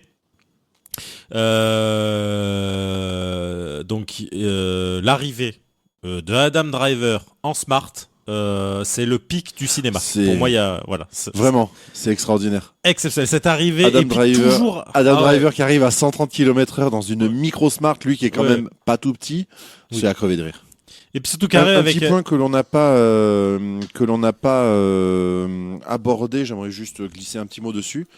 Il y a un truc de la bienveillance dans ce film et Oui. dans cette ville. Oui. Tout le monde est vraiment D'où- gentil dans ce film. Il y a assez peu de réel cynisme ou de vraie malveillance chez qui que ce soit, à part Bob l'ermite qui est le personnage le plus vulgaire du film. Mhm. Mais sinon, il y a vraiment des rapports effectivement de douceur entre tout le monde. Et j'avoue que c'est assez agréable. J'aime bien, moi, quand un film se passe comme ça. C'est Bob l'ermite ou Frank Miller? Frank Miller est un sac à merde. Bah, Frank Miller est une belle petite salope, mais Bob l'ermite, c'est le gars qui fait des doigts dans tous les Oui. sens et qui dit je t'emmerde à Bill Murray dès qu'il s'en va. Bon, voilà, on n'est Oui, pas mais sur de la lui, il est bienveillance drôle. première. Oui, lui, il est drôle. Voilà. Et Frank Miller, voilà, il est con, quoi. Oui, qui Oui, est un con. beau sac à merde, hein, qui quand même dit Oui, bien non sûr. mais j'aime pas venir ici parce que ton café il est trop noir, j'aime pas ça. Voilà. Ouais, c'est vrai. Oui, ils mais ont- j'aime ils bien- ont mais poussé même ça, tu vois, même là, c'est marrant parce qu'il regarde Danny Glover et tu te dis, Ouais. il pourrait surjouer, tu sais, il pourrait faire son Trump et surjouer la provoque. Et il le regarde, il Et dit, non mais trop fort, c'est ça que je voulais dire. Et même Oui, ça, tu vois, et- c'est presque mignon, tu vois. Oui, tout à fait. Et c'est plutôt bien trouvé, en fait, d'avoir on les connaît tous, hein. Ces personnages qui sont Oui. turbo-racistes et qui, finalement, n'ont aucun courage, finalement, et qui Voilà. ont des amis rebeux ou noirs et qui mettent de côté leur racisme parce que eux, c'est pas pareil, finalement, Jean-Michel. C'est ça. Hein, C'est ça. il vient des Antilles. Bien sûr. C'est les gens qui disent moi je suis pas raciste, j'adore, je Mais- regarde, mais je suis pas raciste, mais pas en foot, tu vois. Ouais. Tu vois, c'est... Je suis pas raciste, j'ai déjà regardé Colombo. Ouais, c'est ça, voilà. L'excuse du c'était je peux pas être raciste, mon dentiste est tchadien. Voilà, ça c'était rappelez-vous. Oui. Donc également arrive donc Chloé Sevigny, donc Mindy, où donc on sent que c'est la je pense, celle qui a le plus d'émotions dans le film, parce qu'elle est quand même très touchée par ce qu'elle voit. C'est la seule qui vomit, ce qui est quand même assez cohérent finalement qu'elle vomisse. Hein. En voyant c'est même assez rassurant. Oui, c'est ça. Et très calmement, Ronnie dit à Cliff qu'il pense que ce sont des zombies. Voilà, j'aime beaucoup. Tu penses que c'est quoi ? Oui. Des zombies. Et ça choque personne, c'est très bien. Non, voilà. Et puis, d'un coup, en plus, on a l'impression que quand il le dit, ça claque dans toute la ville et tout le monde est OK avec ça quasi instantanément. Oui. Il y a des zombies. Oui, tout le monde est au courant, c'est bon, c'est fait. Voilà. Il n'y a que, finalement, les étrangers. Bill Murray qui se dit non, mais moi je pense que non, et puis rapidement il change d'avis. Bill Murray du coup qui ne fait plus que ça des doit être films une de bête zombies. sauvage, peut-être plusieurs. Oui c'est ça, j'aime beaucoup le fait que tout le monde répète cette phrase en boucle. Il y a beaucoup de phrases en fait qui tournent en boucle, qui sont très drôles, notamment celle-ci, ça va mal tourner, ce genre de choses. Ça sonne un peu comme un film de frères Cohen, je trouve. Même si oui par moment c'est un peu l'anti-frère Cohen, parce que les frères Cohen j'aime beaucoup, mais souvent je suis dérangé par leur détestation des bouseux en fait. Tu sens qu'il y a pas mal de condescendance dans le film, et là il y est pas cette condescendance, mais peut-être parce que les gens qui sont dans cette ville n'existent vraiment pas, parce que c'est ça. Dans le côté méta, je sais pas comment vous l'avez ressenti, mais moi ça me met très mal à l'aise à chaque fois ce côté méta en fait. C'est de te dire, les gens qui sont face à toi n'existent pas. Oui, tout à fait. Et c'est bizarre. Ça crée un décalage étrange. Ok. Enfin, voilà. Ouais, non, moi, typiquement, c'est pas un truc qui me dérange, mais on reviendra sur le discours méta, je pense, sur la fin, parce que le film en regorge vraiment. Et notamment à la fin. Donc, c'est là que je me suis dit, toute cette scène amène à se dire quand même que le film possède une envoûtante absence de punch. En fait, il se passe jamais rien, personne n'a d'émotion, et je trouve ça rend le film fascinant à regarder. Oui. Je trouve, en fait, tu sais jamais ce que t'es en train de regarder, mais c'est fascinant parce que même leur posture est drôle. Ils ont tous les bras le long du corps, ils sont un peu voûtés. On sent que ça, en fait, tout est fascinant. T'as l'impression qu'ils attendent tous la retraite, même les jeunes. C'est ça. C'est incroyable. Vraiment, ils espèrent juste que ça va bien se passer parce que là, c'est bientôt la retraite, ils sont fatigués. C'est ça, j'ai 27 ans, la semaine prochaine je suis à la retraite, là j'en peux plus. Voilà, c'est ça. Donc, un peu plus tard dans la journée, une Pontiac Le Mans arrive en ville et doit s'arrêter à la station-service. À son bord, on retrouve Zoé, qui est jouée par Selena Gomez, Jack, qui est joué par Austin Butler, et on est tous d'accord, puisque du coup, c'était quand même il y a 2019, donc il y a 8 ans. Ouais. On est tous d'accord que Austin Butler, il était né pour jouer Elvis physiquement. Et je mets une petite pièce aujourd'hui comme ça. Je suis sûr qu'un jour, il va faire un biopic sur James Dean. Je trouve qu'il a vraiment ce charisme années 60. Il a un truc de fou, je trouve, il a toujours cette espèce de banane en plus là. Donc il a vraiment un côté. Ouais, voilà, c'est ça, un peu nonchalant. Tu sens que, tu sais, il fume des clopes, tu sais, mais en tapant sur le paquet et en sortant directement la clope du paquet mou. Exactement. Absolument. J'aime bien ce gars. C'est un très bon acteur. Ouais, c'est un très bon acteur que j'ai pas vu dans beaucoup de choses. J'ai pas vu le Elvis parce que. Moi non plus, parce que Baz Luhrmann, je suis allergique. Mais j'essaierai de le regarder. Et il a fait également un film avec Tom Hardy que j'ai très envie de voir, que j'ai raté sur Canal, sur des bikers, sur un gang de bikers. Mais oui, de... Merde. J'aime beaucoup. Merde. Non, je me rappelle plus qui avait fait ce film. C'était... Alors attends, je vais te le dire dans une petite seconde.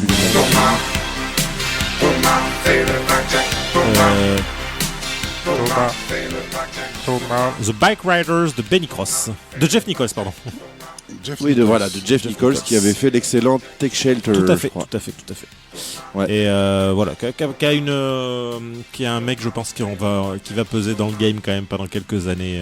Je pense qu'on va le voir quelques fois. Ce bon Austin Butler, qui fait un superbe Jed Rota également, qui est incroyable dans Dune. Fade. Dans Dune 2, absolument. Ouais. Donc, la voiture, comme je vous disais, s'arrête à la station-service.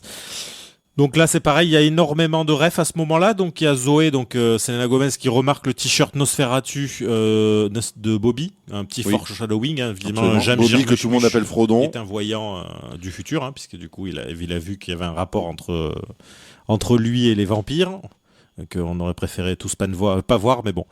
Ils achètent le CD de Sturgill Simpson, ils parlent de Psychose, de George Romero, voilà, ils envoient, en fait c'est le moment où ils disent on va lâcher un max de refs. Et ils se dirigent donc vers le Moonlight Motel, donc qui est tenu par Jack Black Nicholson, proto-rôliste, voilà. Mais voilà, c'est ça. C'est rigolo parce que même à ce moment-là, ces personnages-là qui viennent de la ville, qui sont jeunes, qui ont l'air dans le vent, même eux sont sympathiques. C'est des Exactement, j'allais revenir sur ce point-là. Je parlais de la bienveillance. Eux ont enfoncé ce clou-là, c'est-à-dire qu'ils se retrouvent face à Geek Premier et ils lui font quelques remarques, mais qui jamais sont des vannes vraiment rabaissantes. C'est des petites blagounettes en mode lolilol, c'est un nerd. C'est ça, c'est des blagounettes, mais ils s'y mettent pas à plusieurs pour le défoncer en fait, quoi. Il y en a un qui va, Austin Butler, il lui fait vite fait une blague, mais qui en plus a l'air d'être une blague genre est-ce que tu captes ma référence, tu vois. C'est pas une blague excluante à fond. Et puis Selena Gomez se montre sympathique avec lui, sans que ce soit non plus une tentative de le charmer pour se foutre de sa gueule. Pas du tout. Il n'y a pas de malveillance, il n'y a pas de cynisme chez ces personnages. C'est vrai. Et ça, j'avoue que c'est quand même très agréable. Oui, surtout qu'en plus, quand il débarque, je m'attendais. Il ressemble vraiment à des gens qui font avancer l'histoire, alors que pas du tout. Hein. Ils arrivent. Non, mais tu vois ce que je veux dire ? Non, rien. On a l'imprestion que toi qu'ils. C'est comme les gamins du CDC du centre de redressement. Il n'y a pas un moment où j'ai compris pourquoi ils étaient là.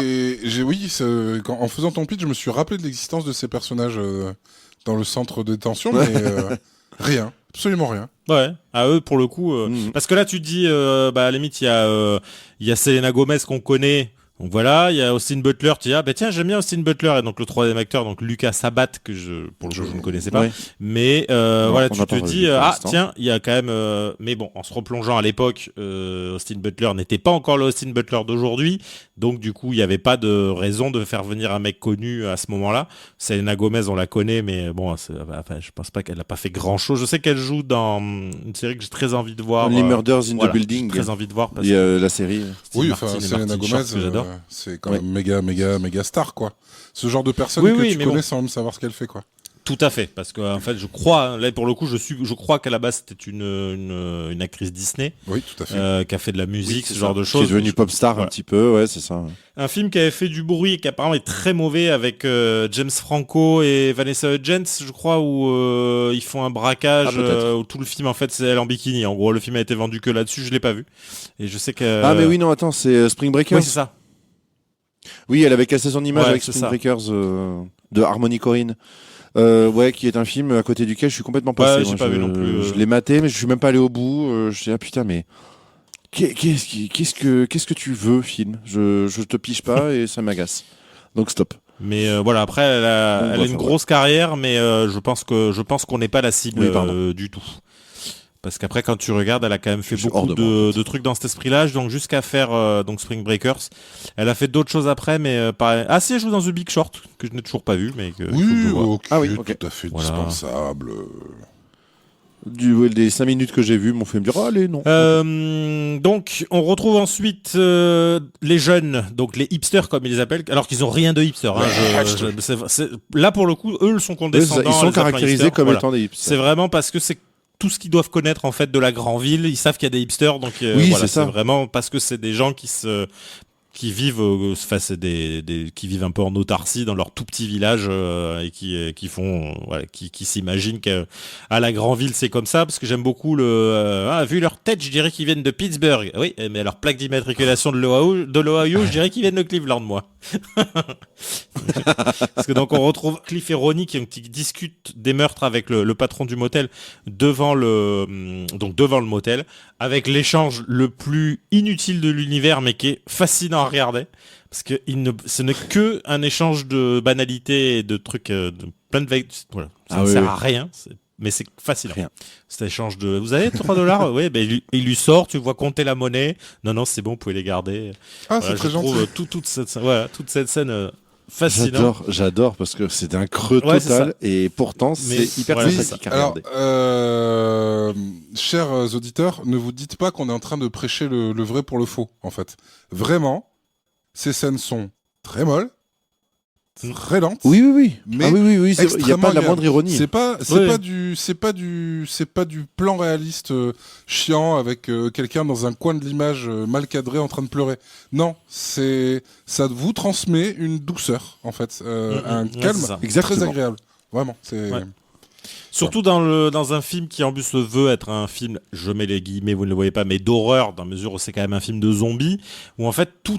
C'est une comédie horrifique, Ouais, c'est ça. concrètement. Mais Oui. tout est très banal en fait. Cet échange, on l'a tous eu en fait.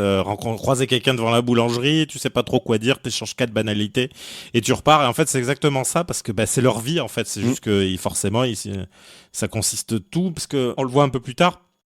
Mais tout ce qu'ils font en fait, on sent que c'est des flics qui sont sous-entraînés. On sent qu'il n'y a pas de super-héros dans le film, bon, excepté au moins un personnage, mais on sent qu'il n'y a pas. Voilà, ils sont tous extrêmement humains. C'est des humains normaux en fait. Oui, c'est Est-ce ça. que vous n'avez pas Sauf envie qu'Adam Driver et Bill Murray et Mindy soient votre police municipale? Moi, j'ai très envie. Si. Ouais, moi aussi. Que ce soit ma police municipale. Donc il conseille ensuite aux 3 jeunes de rester à l'intérieur parce que c'est peut-être une bête ou 2 qui ont commis Plusieurs, ouais. Une bête ou plusieurs. Donc là pareil, encore une toute petite rêve qui passe très rapide. Donc on voit Bob l'ermite dans la forêt qui récite un peu des psaumes de la folie, on sait pas trop de quoi il parle, il tourne un peu en boucle. Oui. Voilà. Et il déterre un exemplaire de Moby Dick. Donc pareil, exactement. C'est juste histoire de balancer une petite ref. Est-ce que ça veut dire quelque chose ou c'était juste Moby Dick pour que ce soit Moby Dick? Écoute, ça j'avoue, je sais pas, je vois pas le lien, la baleine blanche, le fait de poursuivre une obsession, je vois même pas en quel moment le film est tourné vers ça. Écoute, moi j'ai trouvé, je me suis demandé. J'ai trouvé beaucoup des petits clins d'œil et petits easter eggs du film et rien en rapport avec Moby Dick. Donc c'est rien, voilà, en rapport avec vraiment... la choucroute en général. Ouais, avec la choucroute, si j'en ai trouvé. Exactement. Rien avec Moby Dick. Ouais. Oui. Donc ensuite on revient au centre de détention. On voit donc les 3 ados qui parlent des meurtres et ils répètent en boucle que ça annonce une apocalypse zombie. Voilà, mais toujours détendu. En fait, le film pourrait s'appeler voilà. The Dead Don't Die, voilà. Voilà. L'épisode s'appellera comme ça. Voilà. Donc Cliff et Ronnie se rendent au cimetière et ils découvrent que des tombes sont ouvertes, donc 2 en l'occurrence. Oui. On voit Bob l'ermite dans les fourrés qui les observe et qui conclut que les zombies sont lâches.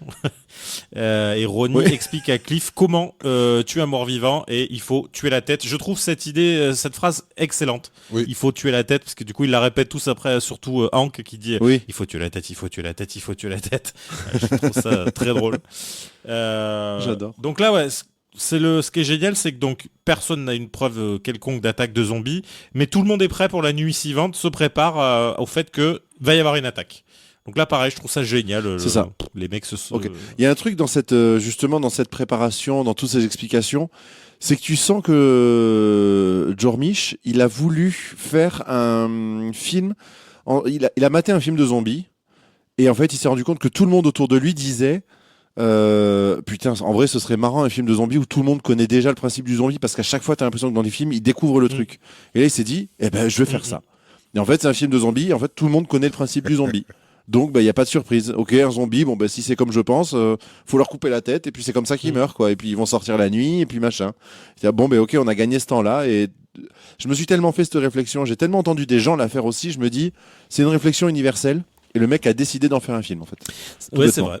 Un film dans lequel les personnages sont conscients de ce qu'ils traversent, tout simplement. Il n'y a pas de surprise.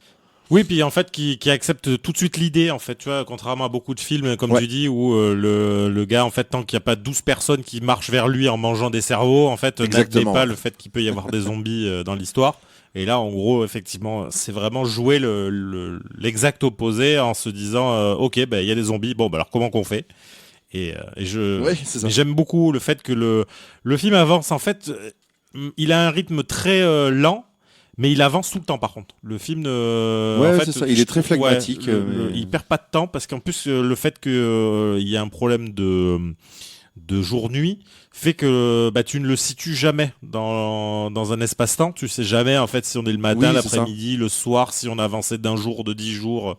En fait, le film on a l'impression qu'il se passe en fait sur un laps de temps très court et en fait pas tant puisqu'il se passe quand même beaucoup de choses et on comprend sur moins de 2 jours.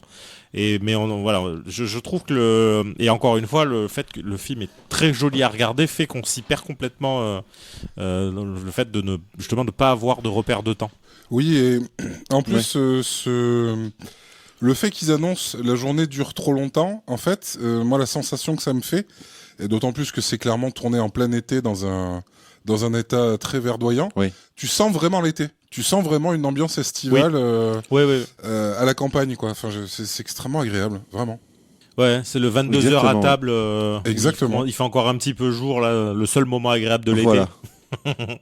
Exactement. D'ailleurs, je pense à toi, Thomas, je viens d'avoir ma première piqûre de moustique. Ah. D'ailleurs, j'ai ma première agression par une guêpe.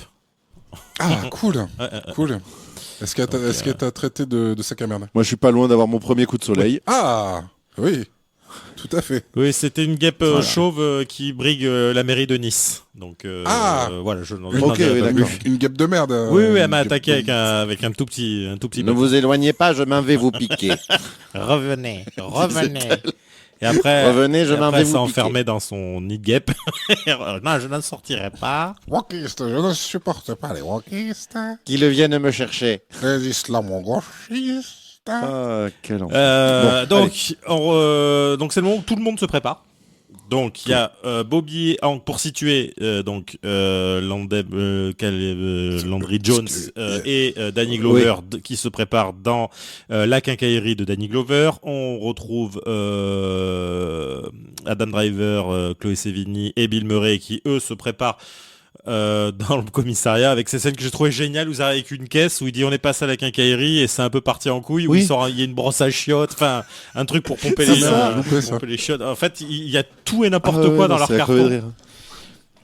J'aime bien le truc de on n'a pas pu c'est ça. Et en fait il y a un truc pour déboucher les chiottes, enfin il y a n'importe quoi dans le carton. C'est ça. En fait il y a vraiment le mec en fait il fallait acheter des trucs. En fait c'est la meuf du confinement.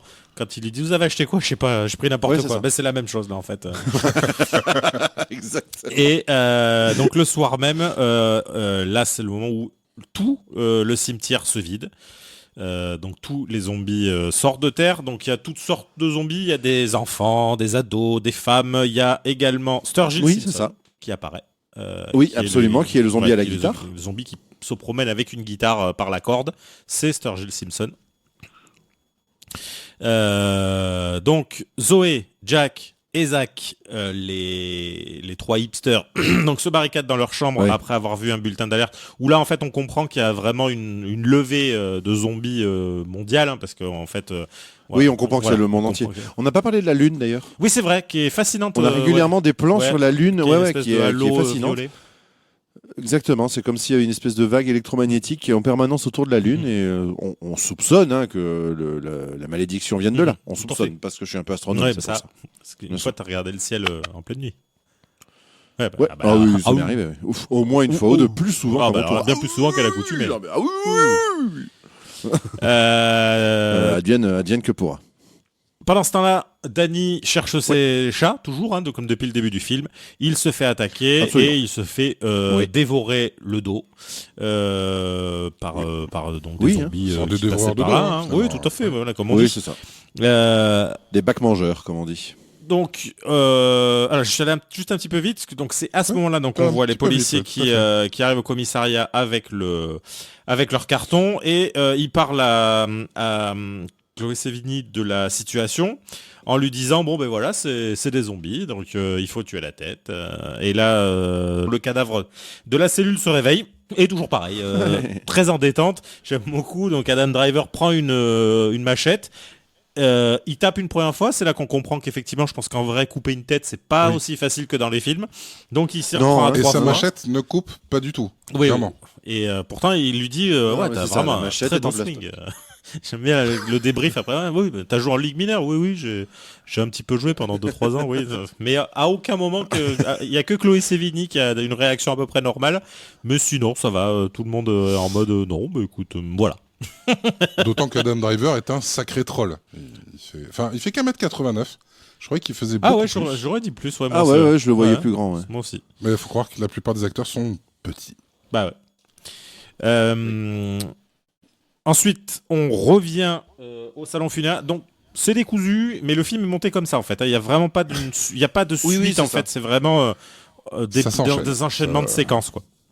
Donc, en fait, oui, c'est ça. C'est tout un ensemble de bastions qui sont protégés, qui sont défendus tant bien que mal. On les a présentés avant le début de l'attaque, et après on les suit un par un pendant tout le déroulé du truc. Hein. Donc au salon funéraire, il y a 2 corps impeccablement maquillés. Donc là, j'aime beaucoup le fait que tellement fait rire cette scène. Ouais. Et puis la position, tout avec la photo elle est exceptionnelle et la guelle. Et puis j'aime beaucoup le truc où elle referme les yeux et tout. Donc et le fait qu'elle ne se laisse jamais décontenancer en fait dans le film dès qu'on lui dit quelque chose. Non, jamais. Et en fait, donc ces 2 corps. Elle a l'air un peu déconnectée des enjeux, celle-ci. Ouais, elle est écossaise en même temps. Après, elle est écossaise. Oui, voilà. Donc les 2 corps se relèvent et elle les élimine donc avec son katana. Qui, elle, par contre, son katana il coupe et elle sait s'en servir parce que du coup, elle est dans une scène assez classe, en plus assez jolie, très symétrique. Tout à fait. Une scène très très classe. Très jolie. Elle décide donc de partir au commissariat avec une démarche exceptionnelle. Elle a l'air folle dans le film. Enfin, je sais pas, elle a un truc incroyable, mais tout, même au début, quand elle vient parler à Chloé Sevigny, son swag, sa façon de marcher, tout est incroyable. Sa façon de parler, c'est exceptionnel. Là, j'ai mis. Est-ce que vous avez déjà vu Tilda Swinton jouer un personnage pas trop loin d'être normal ? Non, jamais. Je crois que jamais, non. Et c'est la question qu'on se posait d'ailleurs hier soir dans le film, c'est que j'aimerais beaucoup la voir dans son quotidien. À savoir quel est son look au quotidien. Est-ce qu'elle elle fait des trucs de fou tout le temps ? Je pense que c'est une tasse de thé au quotidien. Un truc comme ça. À mon avis. Ce serait cohérent. Je la vois bien comme ça. Donc elle arrive au commissariat en mode Sephiroth. Zelda Albinos, parce que là clairement, moi je vois des rêves de partout sur ce personnage, et qui joue dans un groupe de métal prog alternatif turco-suédois. C'est ça, du post-rock progressif. Elle arrive donc au commissariat et elle leur propose de l'aide en leur disant moi je vais garder le commissariat, vous avez qu'à faire ce que vous avez à faire, je m'occupe du reste. Donc là pareil, j'aime beaucoup le mais on devrait peut-être pas faire ça. Oh mais bon, elle devrait pas s'en sortir. Bon mais on y va alors. Voilà, toujours notre boulot c'est de patrouiller. Allons patrouiller. Voilà. Elle lui demande en revanche juste une chose en échange, c'est les clés de sa Smart. À laquelle est attaché un petit meilleur personnage du film. Attaché un petit porte-clés Star Wars, un petit croiseur, impérial. Donc là, là j'ai noté qu'il y a quand même beaucoup de refs à la pop culture. Donc il y a quand même Star Wars. Donc et de clin d'œil parce que c'est Adam Driver, qui donne ça complètement méta. Donc voilà. Donc l'Ifroni et Mindy partent en patrouille. Ils laissent Zelda seule au poste où elle envoie un message crypté depuis l'ordinateur qu'on ne comprend pas. Elle a l'air de taper très vite. Ça ressemble à un personnage qu'on pourrait voir dans Men in Black. Encore une fois, mais bon, comme elle est écossaise, forcément, elle fait des trucs bizarres. C'est normal, c'est absolument normal. J'ai vu une fois un écossais taper à l'ordinateur, ça allait très très vite. C'est parce qu'il tape c'est parce qu'il tape en gaélique, c'est pour ça. Donc ils arrivent. Il y a moins de lettres, elles sont toutes pleines de sens. Ils arrivent au motel où ils découvrent les corps donc des 3 hipsters morts. Donc là pareil, j'aime beaucoup le fait. Ils rentrent, ils les décapitent avec un flegme mais exceptionnel. Non mais c'est ça, putain. En fait, ces personnages-là, en fait, qui se sont gentiment barricadés dans leur chambre en croyant pas trop aux zombies. Les zombies sont arrivés, les ont butés, fin de l'histoire. Oui, c'est ça. Vraiment. Et puis on nous les a légèrement présentés, ils disparaissent. Ils sont arrivés de nulle part, ils sont repartis comme ils sont venus. Et puis j'aime beaucoup il y a un côté sur cette scène en particulier. Ça pourrait être un film, je trouve, presque un truc qui aurait été écrit par Simon Pegg ou ce genre de choses. Tu vois, il y a un côté très britannique, je trouve, dans ça m'a fait penser un peu à du Shaun of the Dead par moment. Ouais, voilà, c'est ça. Oui. Et il y a un côté très humour britannique. Non, puis même le fait que, tu sais, la façon dont il le fait, il se passe rien, il y a pas de... Oui, en fond de plan, mais pas forcément... cadré sur lui, oui, tout à fait. Avec un bruit pas forcément de bonne aloi. Ouais, non, c'est ça, parce qu'en plus, aucun des zombies n'a de sang, c'est que de la poussière, ils sont tous pleins de poussière. Ouais. Oui, c'est vrai, ça aussi, c'est... Parce qu'on le voit quand on en parlera à la fin, c'est Steve Buscemi tire sur un zombie, en fait, il se fait asperger, du coup, il a le visage un petit peu blackfacé sur le côté. Et voilà, même ça, tu vois, tu te dis, même ça, en fait, les zombies, ils ont même pas la foi d'avoir du sang qui gicle ou... C'est ça. La flemme est totale, quoi qu'il arrive. C'est ça, même pour les zombies. Donc pareil, il lève le bras pour décapiter donc Selena Gomez. Il s'arrête pour récupérer un CD de Sturgill Simpson. Tout à fait. Encore une fois. Et ils repartent. Il met le CD dans la voiture. Et on réentend encore une fois la musique que Bill Murray finit par dégager par la fenêtre. Alors je pensais quand il allait le jeter que la vanne allait être poussée au point de je le jette fort et j'en décapite un ou je le plante dans la tête d'un zombie ou un truc comme ça. Ça aurait pu être cocasse qu'il le plante dans la tête justement de Sturgill Simpson ou autre. Voilà, moi je donne des petits trucs comme ça. C'est pour vous, monsieur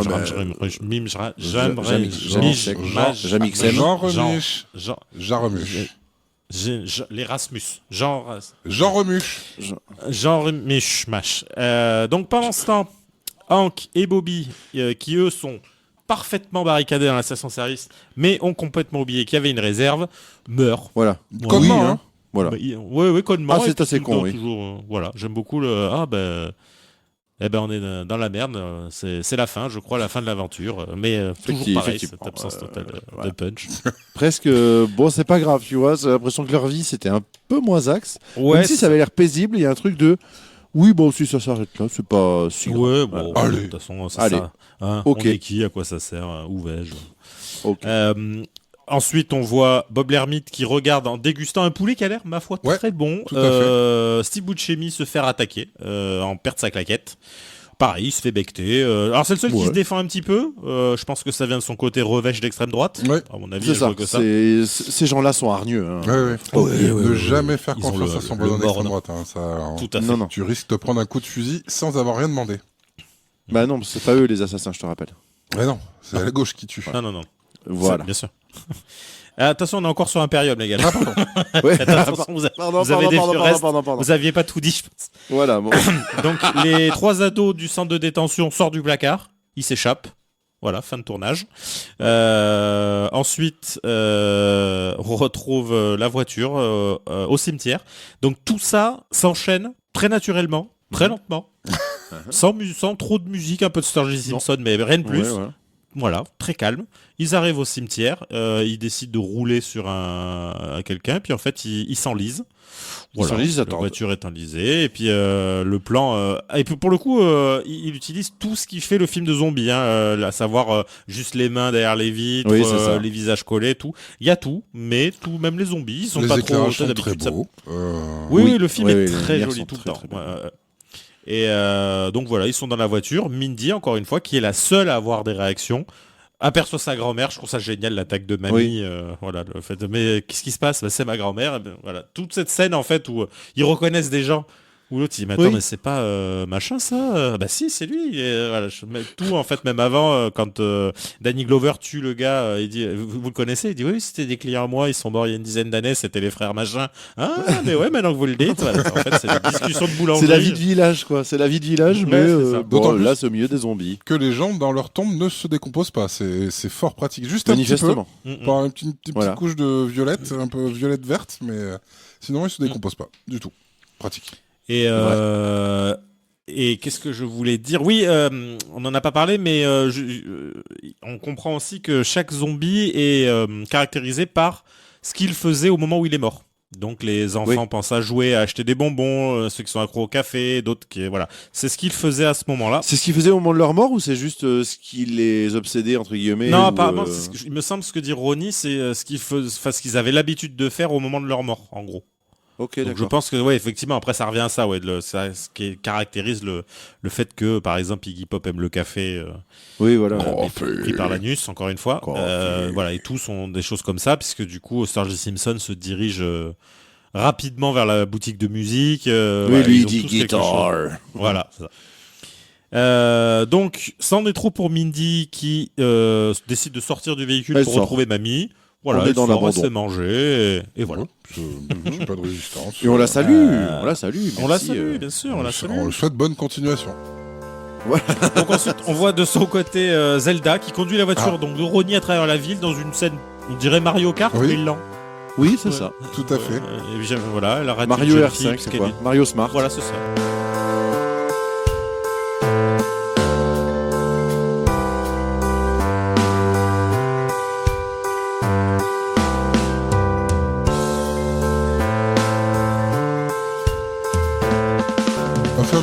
commentaire disant oh le très Voilà. agréable à conduire cette voiture. Oui. Elle lui dit, elle arrête un zombie, elle lui dit excusez-moi. Et j'aime beaucoup le zombie qui l'écoute. Elle lui parle, elle dit excusez-moi, votre tartan, il est pas à votre couleur, machin. Et puis elle la décapite. Voilà, les zombies sont plutôt calmes en fait dans le film. Oui, Quand tu ils leur sont parles, ils soft. t'écoutent. D'ailleurs, est-ce que vous avez remarqué remarqué que cette Smart fait le bruit d'un X-Wing? Ah non. Ah bah c'est le bruit d'un X-Wing.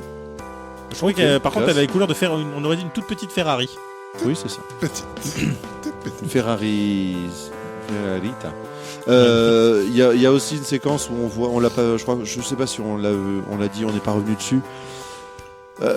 Il y a la séquence, les zombies sont tous sur leur téléphone. Oui, c'est vrai. Ouais, On l'a pas cité, mais là c'est dans la séquence Michel Sardou du film. Ces jeunes sur leur téléphone, c'est quand même tous des gros zombies. Ben voilà. Là, on a le truc. Alors je me suis demandé en voyant ça, est-ce que c'est un commentaire de vieux con ou c'est un commentaire de gars rigolo qui parle des vieux cons? Je sais pas trop parce qu'il est quand même assez usagé. Oui, parce qu'il a le Jean Girmèche. Jean-Gilles. Il mange dans les mêmes restaurants qui pop. Kikok. C'est pour ça. Jean Jormoche et YK. Jean Jormoche. Genre moche. Donc on revoit ensuite Ronnie et Cliff dans la voiture qui attendent. Voilà, ils constatent que c'est le petit machin, le petit jeu. Et là, on tombe dans le méta. D'atomiser le 4e mur. Oui. Voilà, c'est ça. Et il l'encule. Ça m'a beaucoup fait rire. Donc il révèle à Cliff qu'il, depuis le début, il répète que tout ça finirait mal parce que, et là je vais le dire correctement, Jim Jarmusch lui a donné le script complet. Donc là il y a une petite crise de jalousie de Bill Murray qui dit bah non, qui lui n'a eu que ses scènes. Moi il m'a juste mes scènes. Franchement, je suis vachement déçu. Et cette scène est improbable. Tu te dis mais pourquoi? Oui, où est-ce que tu vas avec ça? Qu'est-ce que tu essaies de me dire? C'est génial parce que c'est une blague que je pense qu'on fait tous souvent tu sais, comme de répondre à une pub ou une connerie comme ça, tu sais, voilà, c'est exactement ça, tu sais, cette sortie de 4e mur et enfin c'est plutôt cette explosion de 4e mur, je l'ai trouvé absolument génial. Et on voit Zelda arriver tranquillement, lever les yeux vers le ciel, regarder la lune et là une soucoupe volante. Et là, voilà. Et là, pourquoi pas? La soucoupe volante. Là, c'est le design à la oui, Mars Attack. D'ailleurs, à savoir que j'ai lu que certains critiques de ce film ont dit que c'était Mars Attack avec des zombies. Je suis assez d'accord, il y a un côté très décalé. Voilà. Mars Attack a ce côté très comédie des années 60, genre les extraterrestres qui font nac-nac et tout ça. Bah, c'est vrai qu'il y a ce truc-là, en fait, avec beaucoup de gens connus, mais en fait, tu distors complètement un style en utilisant tous ces codes, mais en les épousant pas. Et je suis assez d'accord avec ça. Le film n'est pas Mars Attack du tout, ça ne ressemble pas. Mais je comprends le fait qu'on puisse les comparer. Mais je comprends effectivement le fait qu'on puisse les comparer.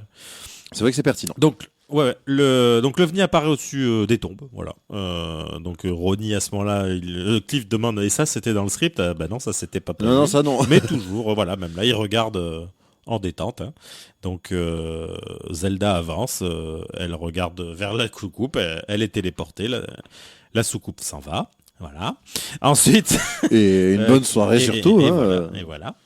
Donc Cliff et Ronnie, qui du coup se disent que vu qu'ils savent que ça va mal finir, décident d'en finir mal.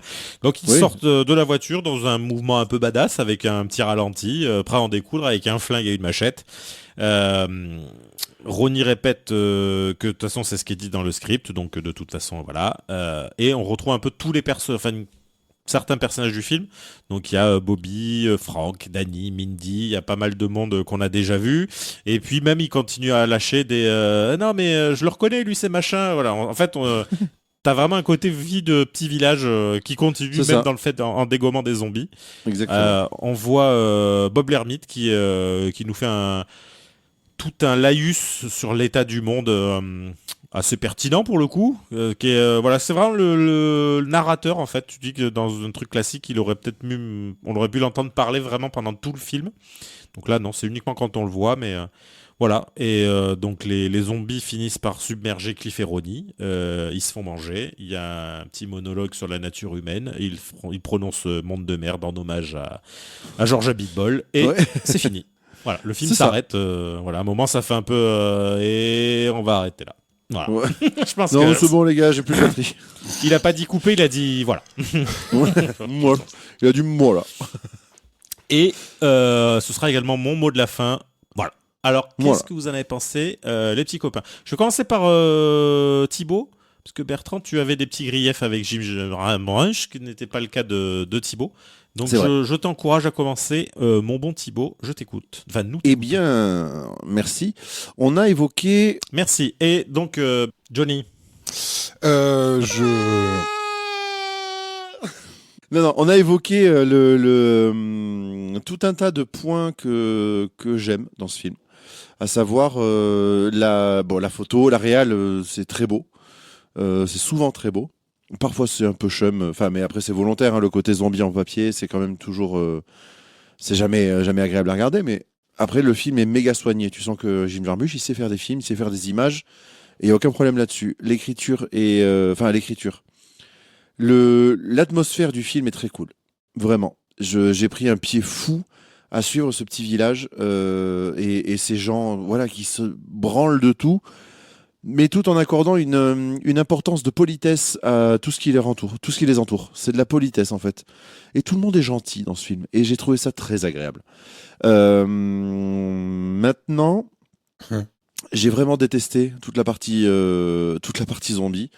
Il y a des blagues qui tombent bien. Il y a plein de choses que je trouve très bien dans le film, et c'est un film que je pourrais revoir avec plaisir pour cette atmosphère. Mais je n'ai pas compris ce que le film essayait de me raconter avec cette histoire de zombies. Il surcaricature le côté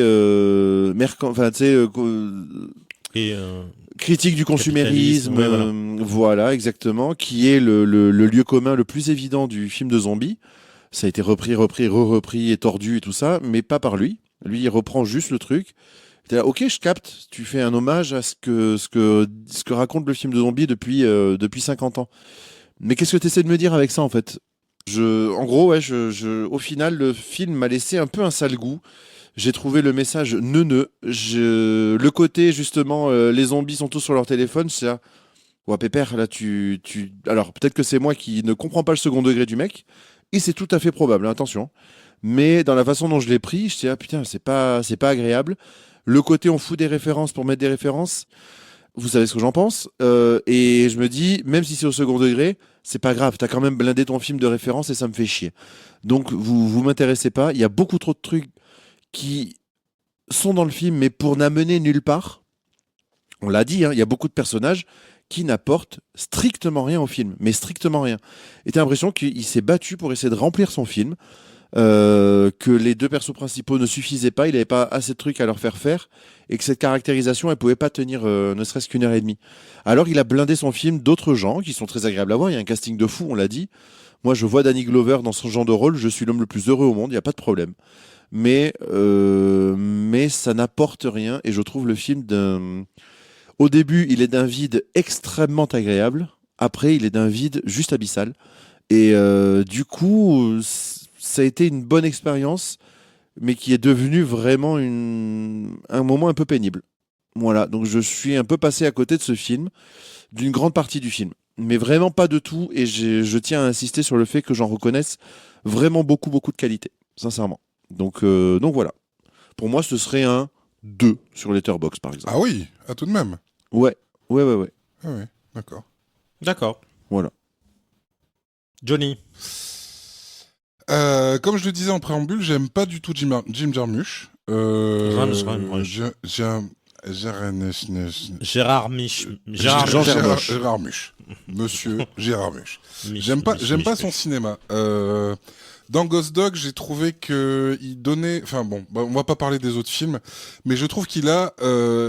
En fait, son cinéma ressemble à son style, à savoir le rocker à 2 balles. Vraiment. Le Philippe Manœuvre, quoi. Un genre non, de. quand même pas. Non, un genre de Philippe Manœuvre, mais tu vois, un peu cool, qui va dans une salle de concert un peu cool à 40 places maximum, où on est bien entre nous. Et je trouve qu'il a toujours un côté extrêmement pédant. Et je trouve que son cinéma est d'une vacuité totale, absolue. Quelle que soit l'histoire qu'il raconte, il arrive toujours à y insuffler aucun sens. Et je trouve, justement, que dans Dead Don't Die, je sais pas pourquoi, mais cette vacuité est tellement assumée que ça rend le truc beau. Ça rend le truc très agréable. Je trouve que jusqu'à cette scène du final, on s'est pas arrêté dessus, mais les coups de fusil à pompe ou de sabre dans les zombies avec cette espèce de fumée noire qui s'envole, je trouve ça très joli. Et l'ensemble du film, en fait, les personnages n'ont aucun sens. Mais ils sont sympathiques. L'histoire n'a aucun sens, mais elle est sympathique. La photo est belle, mais elle n'a aucun sens. Bref, ce film est d'un vide absolu, mais d'un vide extrêmement agréable, je trouve. C'est pas... En général, c'est le genre de truc comme toi, Thibaut, j'aurais tendance à vraiment m'énerver devant un truc aussi vide. Mais autant... Mais encore une fois, le vide... Pardon, excuse-moi, oui, le vide du début, je trouve ça sympa, ouais. Le vide ne m'a pas dérangé en soi, c'est juste qu'on en fasse un fond de commerce pour la fin du film qui, avec ce changement de genre, tu vois, on passe dans l'horreur, mais au final on n'en raconte rien, on dit rien avec ça, quoi. Mais pour moi, ça me semble logique parce que Jarmusch ne dit jamais rien en fait. Ouais, mais je sais pas. Encore une fois, je vais pas partir sur Ghost Dog. J'ai très envie d'y aller, mais on va pas vous faire chier avec ça.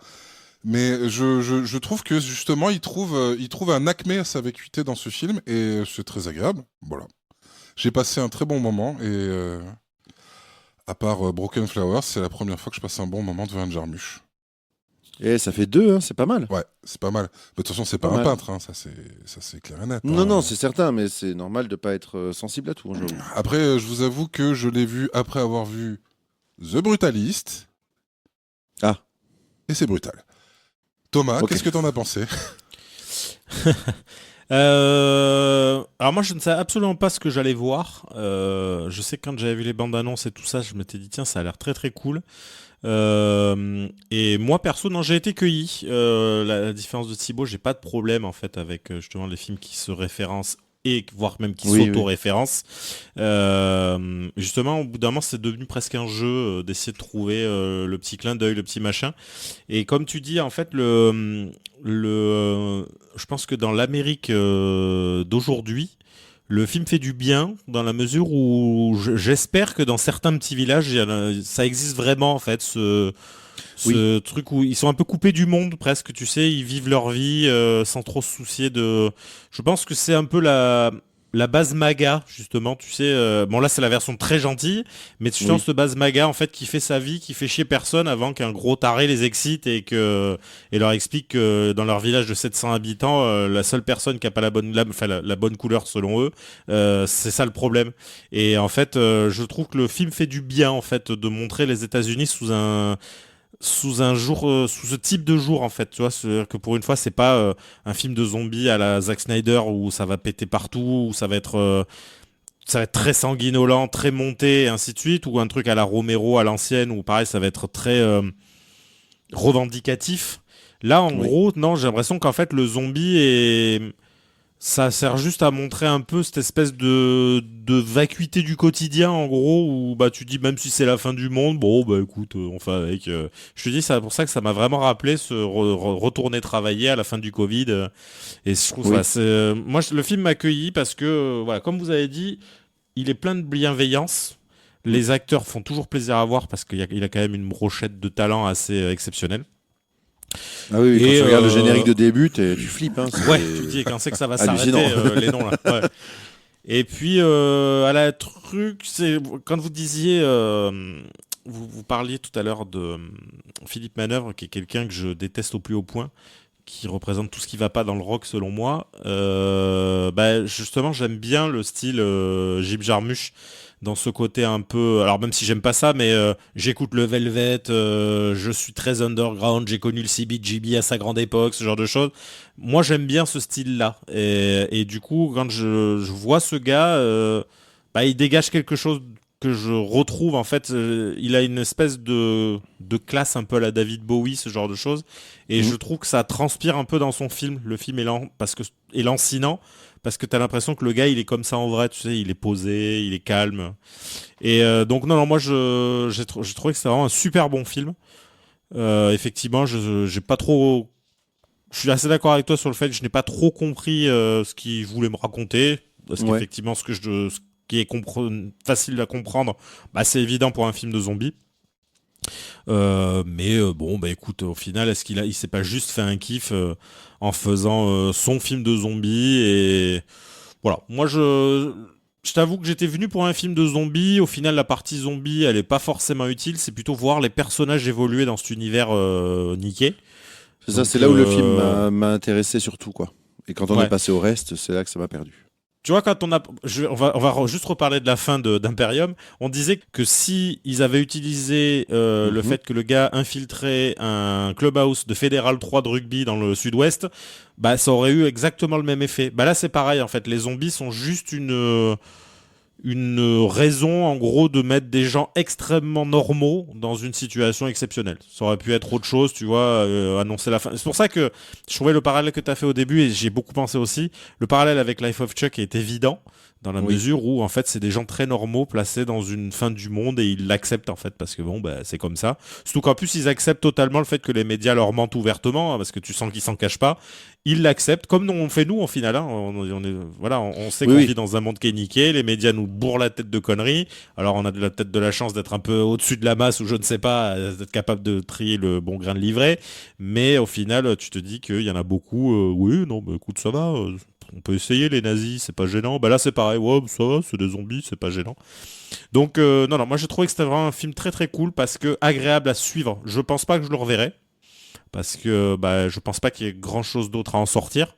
Mais j'ai passé un très très très très bon moment jusqu'à la fin et le fait que ça se finisse comme ça où tu te dis ok, bah ça me va en fait. Ça a commencé au milieu de nulle part, au milieu de la forêt, ça se finit au milieu de nulle part, tout le monde est mort. Tu pleures personne parce que bah en fait ils sont attachants sans l'être. Et de toute façon, pardon, je me permets d'intervenir. Je t'en prie. De toute façon, à partir du moment où il crée assez peu d'empathie vis-à-vis de ses personnages et pas d'antipathie non plus, et qui s'amuse à casser régulièrement le quatrième mur, en fait, au bout d'un moment, tu as un film devant toi. T'es pas en train de regarder une histoire. T'as un film devant toi. Et tu es en fait, c'est ça. Tu es en train de voir Jim Jarmusch qui s'amuse avec ses acteurs et ouais, c'est ça. Donc non, moi je trouvais ça vraiment cool et je suis très content qu'on ait parlé de ça plutôt qu'Imperium qui était pour le coup nettement plus chiant que ce film parce que là pour le coup Imperium n'avait rien à raconter. Là au moins le film est bien filmé, ce qui n'est pas forcément le cas d'Imperium aussi. Mais tu vois, c'est vrai que tu soulevais le fait que on avait parlé de ça dans Imperium. Je reproche à ce film la même chose que je reprochais à Imperium. Il utilise un sujet pour ne rien en faire. Oui, on est d'accord. Voilà. Mais la différence... Mais j'entends tout à fait. Vas-y. Ouais. La différence pour moi, que en fait, Imperium, t'as l'impression qu'il s'est dit je vais faire un film subversif en utilisant les néo-nazis. Voilà. Ce qui ne sert à rien. Là, en fait, il l'utilise parce qu'il avait besoin d'un sujet. Mais il s'engouffre pas non plus dedans à balle. C'est-à-dire que, tu vois, la différence de Imperium où il utilise... les néo-nazis, il appuie le truc, et en fait il montre à quel point ils sont méchants, nani nana, pour au final en faire des mecs très mous du genou et des idiots. Là au final il prend les codes du film de zombie, il les tord un petit peu, mais ce que je veux dire c'est qu'il essaye pas de réinventer la roue. Il fait un film, j'ai l'impression qu'il s'amuse autant... Au final, quand tu regardes, il y a beaucoup déjà le retour de Bill Murray, il y a Sturgis Simpson, il y a quand même du monde dedans. Je pense qu'en fait, il arrive à un point où il s'en bat un peu les couilles. Il a juste fait un film pour délirer avec ses potes. Voilà, à la différence donc du réalisateur d'Imperium qui s'est dit je vais montrer le nazisme. Le 4e Reich, c'est celui de l'amour. Et voilà, c'est la différence, je trouve, entre quelqu'un qui essaye de faire un truc sans trop savoir quoi faire. On sent quand même, comme disait Bertrand, que il sait quand même tenir une caméra, il sait produire de la belle image, quoi. C'est sûr, moi c'est ce qui pourrait me faire revenir vers le film. C'est le plaisir que j'ai eu à regarder ce village et à vivre avec les gens au début du film, quoi. Voilà, ces rapports-là m'ont vachement plu. Bien. Ouais. Messieurs, c'était un... Oui. Je me permets de te couper la parole pour remercier très sincèrement notre auditeur du Sénégal. Oui, bien sûr. Oui. Sachez que nous sommes très très écoutés au Sénégal. Quand nous avons eu droit, on ne sait pas pourquoi, un jour à une écoute au Sénégal, nous avons été propulsés 6e place des podcasts film et cinéma. Ouais. Ce qui c'est très encourageant, mais des chiffres. C'est un honneur déjà. Un honneur, tout à fait. Non, on s'en fout. Les chiffres, on s'en fout. Moi, Ouais. c'est ce qu'il raconte qui me plaît. Oui, non, tout à fait. D'ailleurs, juste un truc, si cette personne existe vraiment, s'il peut mettre un commentaire, parce que ça nous fait rire, on en fait des blagues du fait que de ce truc-là, mais peut-être qu'il y a vraiment quelqu'un qui nous écoute là-bas, voilà, ce serait soit, vraiment génial pour le qui coup. s'est expatrié ou autre, ou vraiment quelqu'un originaire de là-bas. Donc, j'aimerais beaucoup le savoir. Donc, si vraiment tu existes, commente, fais quelque chose parce que moi ça m'intrigue. Mais vraiment, moi ça m'intéresse vraiment et je trouve ça génial. J'aimerais vraiment savoir. Je ne suis pas certain, parce que je vous avoue avoir un ami qui est consultant et qui voyage beaucoup dans le monde et qui fait beaucoup de missions en Afrique. Alex, j'espère que ce n'est pas toi. J'espère que c'est un Sénégalais et qu'on est en train de vivre la francophonie. C'est ça. Et non, mais ouais, ce serait vraiment cool. Ouais. Ou alors c'est juste ça se trouve c'est juste Thibaut avec un VPN. Thibaut je qui sais pas s'est fait une blackface voilà. avec un VPN parce que je il est n'écoute très RP. exactement. Voilà, c'est ça. C'est exactement ça. Voilà. Thibaut ne sachant pas utiliser un VPN, ils sont obligés de faire un blackface et dire avec un accent. Une imitation de Michel Leb qui imite un Africain. Voilà, c'est ça, de ce fameux pays qu'on appelle l'Afrique. Et du coup, cher ami sénégalais, si tu existes, mets-nous un mot. Et vous tous, en fait, parce qu'il y a des Belges qui nous écoutent. Dites-nous, en fait, d'où vous nous écoutez, ça nous intéresse. Il y a des Suisses qui nous ont écoutés. Dites-nous des choses, qu'on parle de vous. Dites-nous des trucs, putain. D'ailleurs, je crois que Thibaut a lancé un... Si on faisait, parce que c'est pas couru, hein. Mais si jamais là, c'est un pas jour, couru du tout. Oui, là, c'est en l'occurrence pas couru du tout. Là, court pas des masses. On n'est pas dans le marathon. Mais si un jour on faisait par exemple une FAQ, quelles seraient vos questions? Et aussi, dites-nous d'où vous nous écoutez, qui vous êtes. Nous, on veut et j'aimerais connaître. Il y a des centaines de personnes qui nous écoutent. C'est vrai. Répondez! Qui êtes-vous? Répondez! Il y a du bruit à la cave, non? Excusez-moi, je suis encore sur Imperium. L'ambiance est un peu humide. Non, mais j'aimerais. Je vais me permettre d'être insupportable. Je vais faire ce que dans le milieu on appelle une urbain. Vas-y. Il y a un moment donné, il va quand même falloir comprendre un truc. C'est que si vous voulez que le podcast juste décolle un tout petit peu, il va falloir quand même faire ce truc qui coûte sincèrement pas très très cher à faire, qui est de foutre au moins des notes. Si vous savez pas quoi mettre en avis, au pire vous mettez Monsieur et Madame Jean Prout vous salue. Moi ça me va, il y a pas de problème. Oui, j'aime beaucoup celui-là. Oui, tout à fait. Bon ben voilà, vous mettez ça, mais sincèrement on vous l'a souvent dit. Il y a même eu une très belle chanson qu'on va d'ailleurs s'écouter maintenant. Like 5 étoiles, commentez, partage.